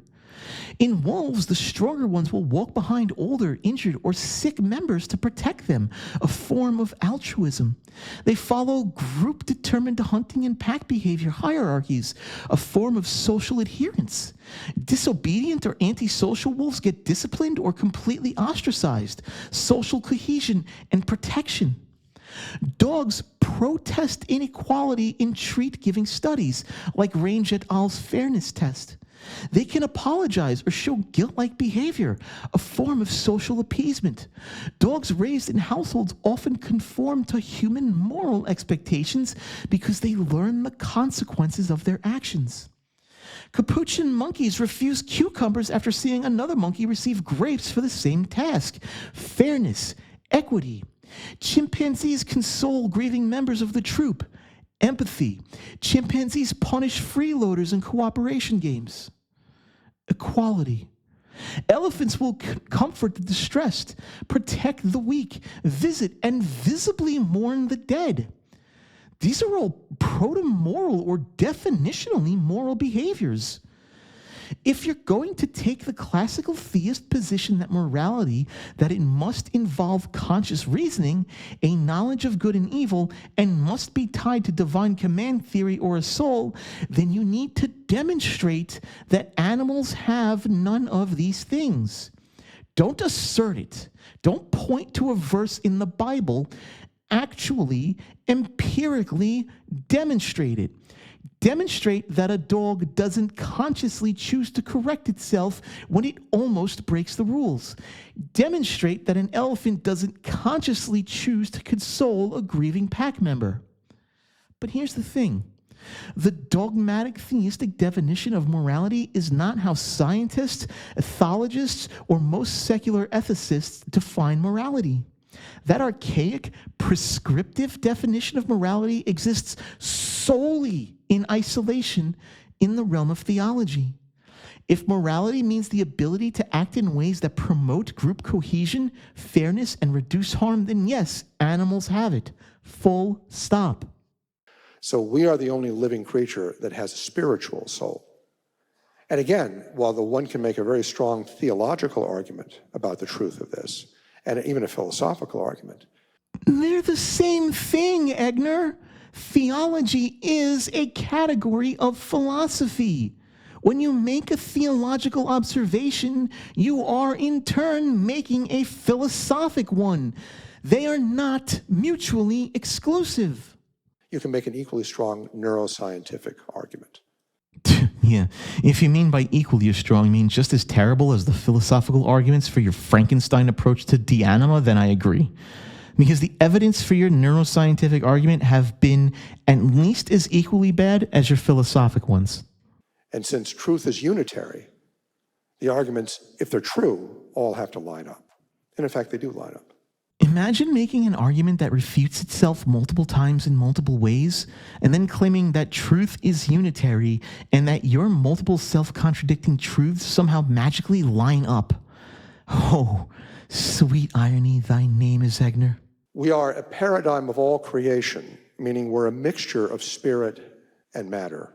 We have one foot in matter, our body, our movement, sensation, memory, and emotion, and one foot in spirit, intellect and free will. And that's been referred to by theologians as the great chain of being.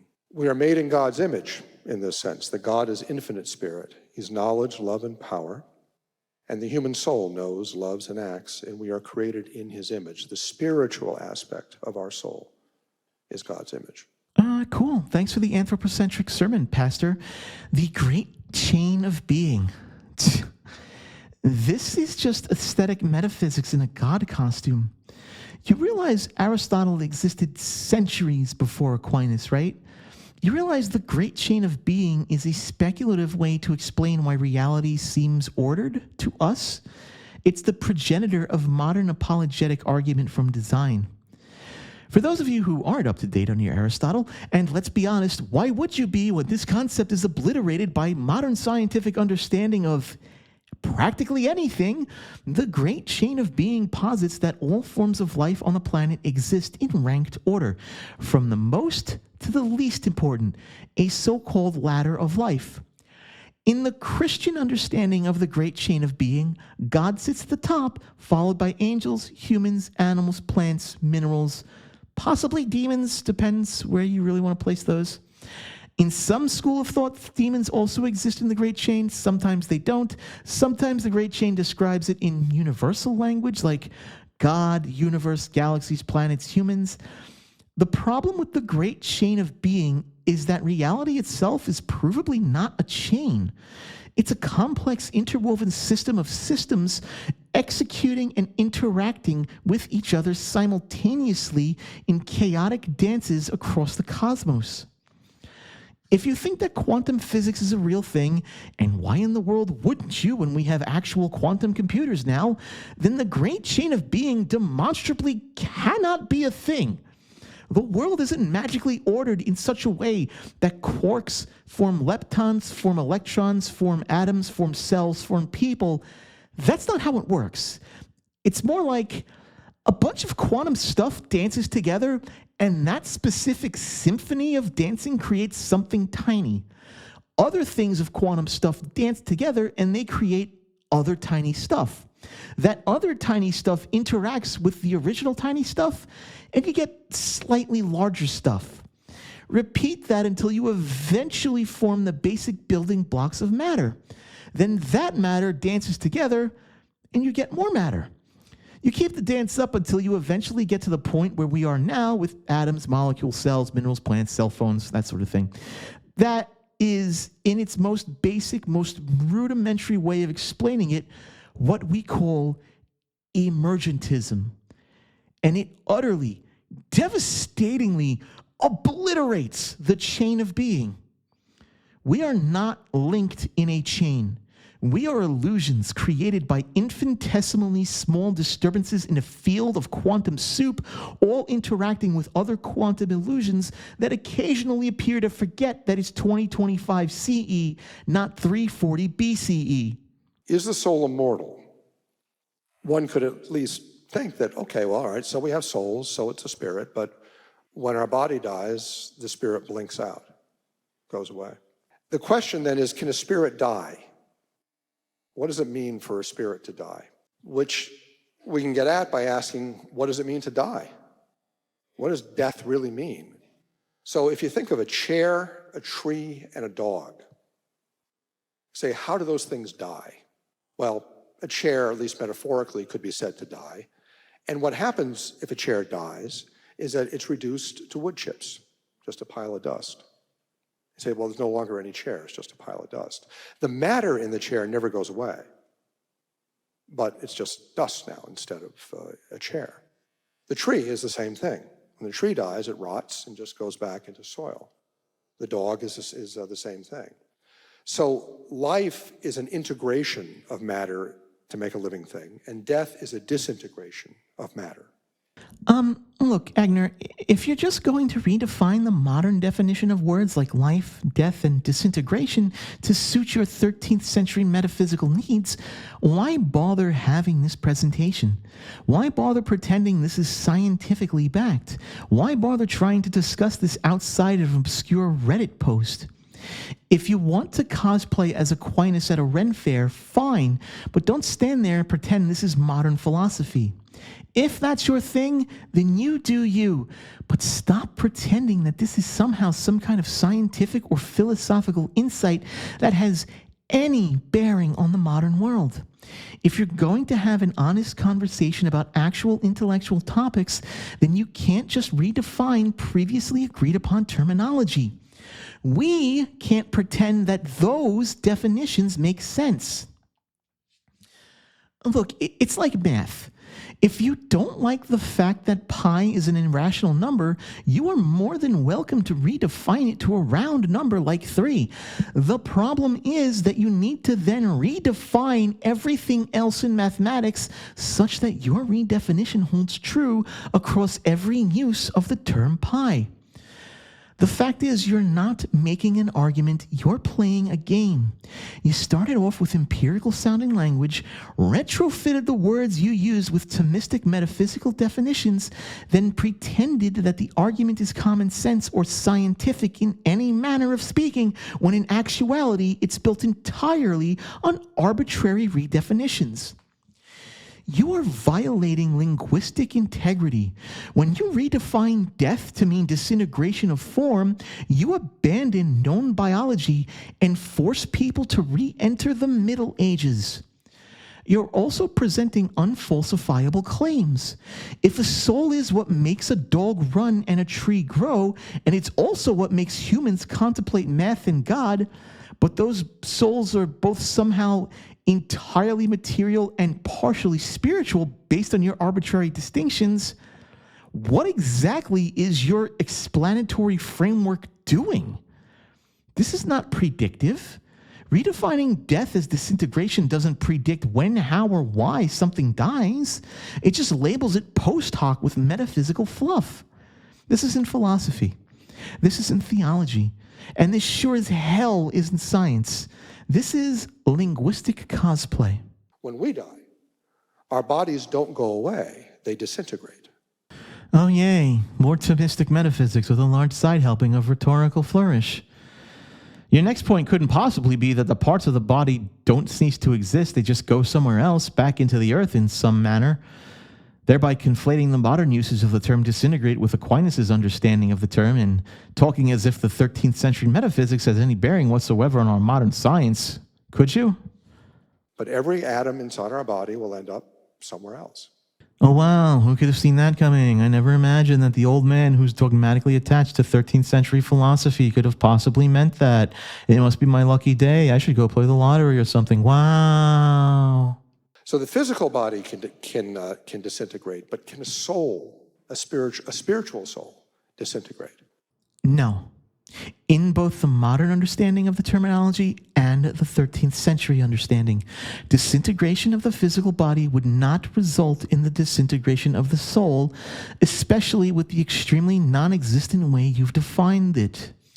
If it doesn't exist, it wasn't here to begin with. Therefore, it can't go away. Hell, even if I were to take this question seriously, the answer is still no.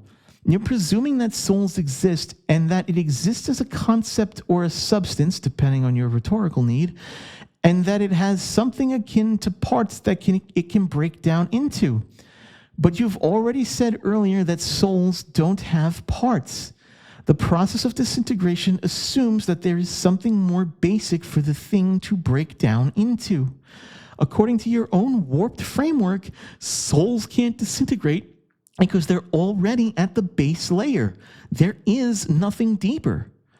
To you, souls are the equivalent of quarks or leptons. There's no way to break that down into something smaller. I mean, does this question even matter at this point? Given that you haven't defined what a soul is to any appreciable level, and you've failed to demonstrate its existence at all, does it even make sense to ask the question, can a soul disintegrate? And to get a feeling for the answer to that question, think about the number 8. There are two ways that the number 8 can be represented. One is written down on a piece of paper, and the other is conceptually, thinking about the number 8. Oh, how I wish my videos were more than just my voice over an image of a cute avatar, because you'd be watching me stare at the camera, blinking in physical confusion right now. Conceptually thinking about the number 8 is not the same thing as the number 8 existing ontologically. It's not a physical representation. Physical representation requires demonstration. You can't have that with just ideas alone. Besides, this is silly. You can represent the number 8 in a multitude of ways that aren't just writing it down. Morse code, binary, holding up fingers, smoke signals, yelling, tree carvings, cutting paper into the shape of an 8, placing 8 dogs together, placing 8 sticks together, placing 9 sticks together, but one of the sticks is broken, writing out a mathematical equation that solves to 8. You can represent the concept of 8 in a number of different ways. But that doesn't mean 8 exists. It's a concept, an idea, a way humans convey information. There isn't a physical representation of the number 8 floating out somewhere in deep space being called on every time I mention it. Numbers are mathematical abstractions with definable, limited scope. Souls are not. Souls, as you've defined them, are allegedly conscious, agentive, eternal beings. These aren't even the same category of thing, and yet you're trying to make a comparison here like it has any relevance whatsoever. This is, by far, one of the most confusing false equivalences I've ever had to address. Unless you're redefining what the hell a soul is to mean it's also somehow a symbolic abstraction, in addition to all the other real physical properties you've given it, I don't see how a non-material agent with powers and persistence in space-time, despite not existing in both space and time, is the same as a numeric abstraction. 8 is a product of minds. According to you, souls are supposed to be minds. These are different things. Representation is not existing. Conceptualization is not proving. Naming is not explaining. Look, just what is being asked here anyway? I'm going to try and put it into a syllogistic form.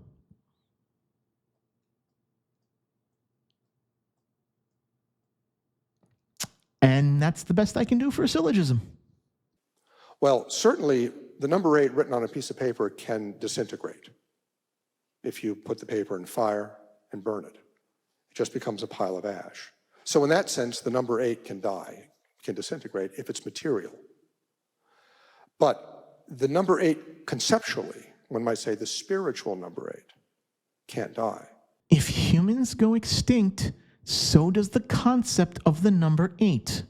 The concept does not continue to exist past the collective minds of the people who understand the concept. Look, the number 8 barely exists in advanced mathematics as it is.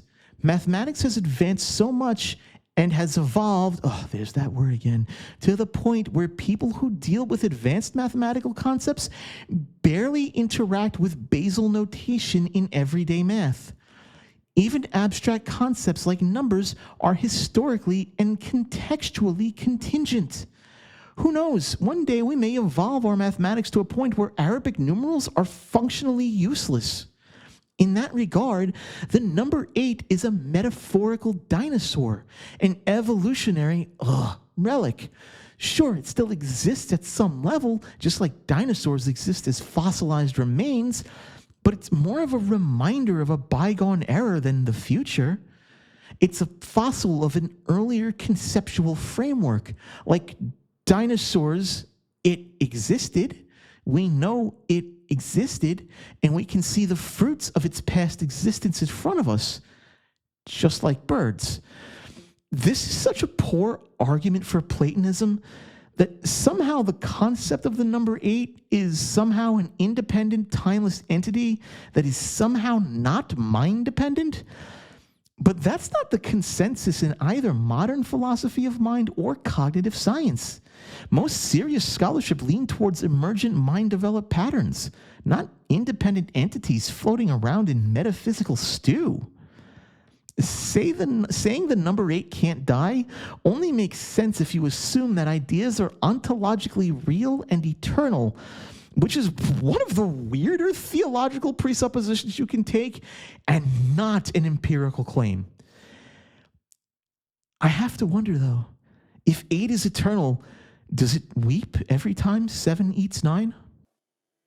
You're not going to hear from a mathematics department at the local university that the number 8 passed away yesterday. And so now we have to count from 6, 7, 9, 10. Right? So numbers don't die. Abstract things don't die, and spirits don't die. Oh, Egnor, you just put the nail in your argument's own coffin again. A second time. If numbers don't die, if they're an abstract thing, then your appeal to Platonic realism destroys your own argument. Stop doing that. Stop defeating your own arguments. You've done it twice now, and both times you've walked away, dusting yourself off, saying, well, my job here is done. This is so sloppy. I expected so much more from a neurosurgeon. We do not mourn the loss of concepts because concepts do not exist outside of the mind. You don't mourn the loss of a concept, you replace it with something better suited to represent the thing it's conceptualizing. That's evolution, by the way, Egnor. Evolution of concepts. Screw it. Let's take your Platonic realism to its logical, most absurd conclusions here. You're assuming that concepts exist as external, immortal entities. That would mean every idea ever conceived by human beings cannot die. That must include bad ideas, since there's no dividing line, such as racism, flat earth, genocide. But that must also mean that incorrect and incoherent ideas also exist. Spontaneous generation, married bachelors, a rock so heavy even God can't lift it. But this also means that other gods must be real too. Odysseus, Romulus, Dionysus, Zoroaster, Horus. Remember, I'm not arguing against actual Platonic realism. I'm arguing against your piss-poor interpretation of it, and your terrible understanding of ancient philosophical concepts led me down this path. You see, this is what happens when you don't think through your own arguments critically. You end up with insane nonsense like this.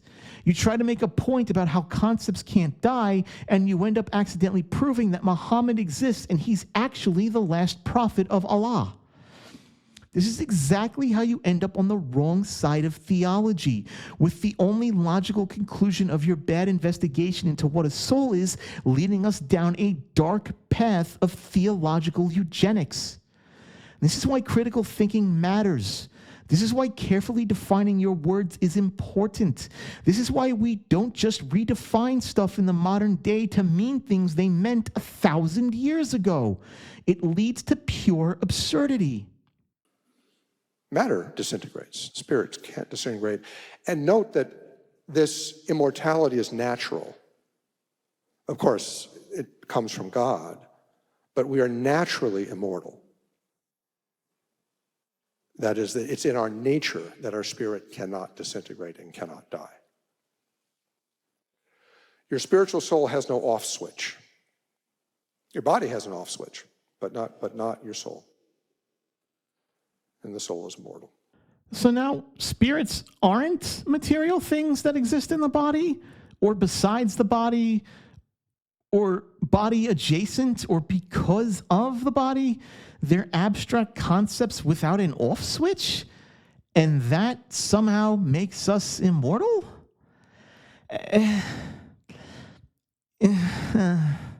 If spirits are just an abstraction for how we come to interact with and understand the world, how does that help your case at all? This is just you throwing up your hands yelling, "I don't know anything," then declaring that because I can't disprove the existence of abstract concepts in Platonic reality, spirits must be real. What cosmic entity did I piss off to end up in such a horribly contrived epistemological framework? One question that has utterly fascinated me for many years, and I've thought about it philosophically, theologically, et cetera, and it's bothered me a little bit. When people have near-death experiences, they report beautiful scenes. They say the colors are just breathtaking, and their vision is like nothing they've ever experienced on Earth. And and I'm a scientist of sorts, and I say, well, how can you see without eyes? We're talking about a spiritual soul. Spiritual souls are neat things, but they don't have eyes. In the resurrection they'll have eyes, but you're in that intermediate state. So how do you see anything?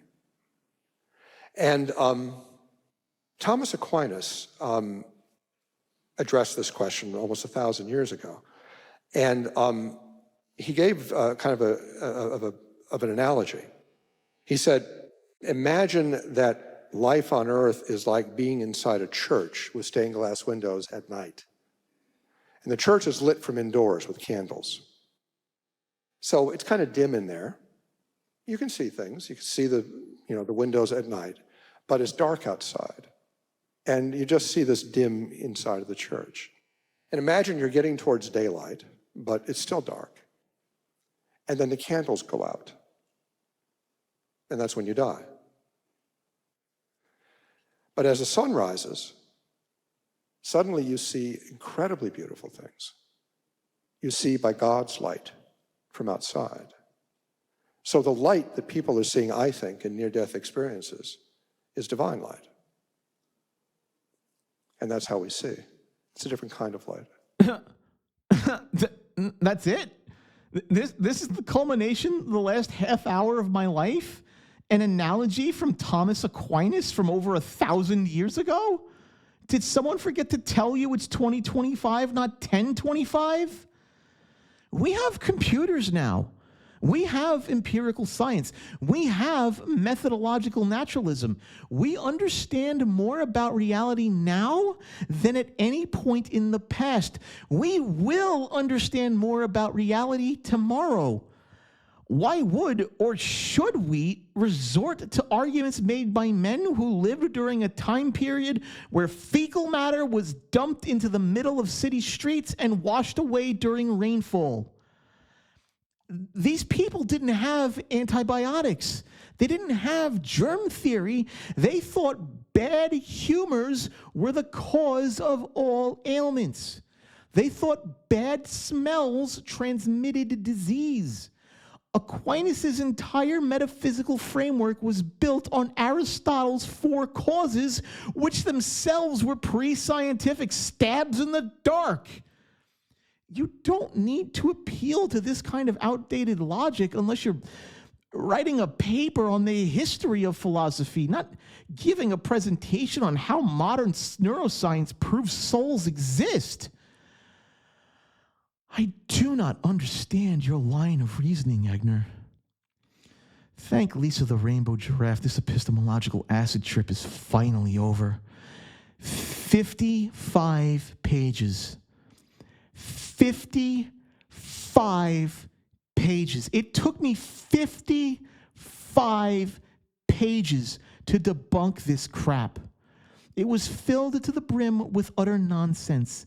And not just any nonsense, like full-on conspiracy theory levels of nonsense from a board-certified pediatric neurosurgeon. I cannot believe people actually eat this stuff up.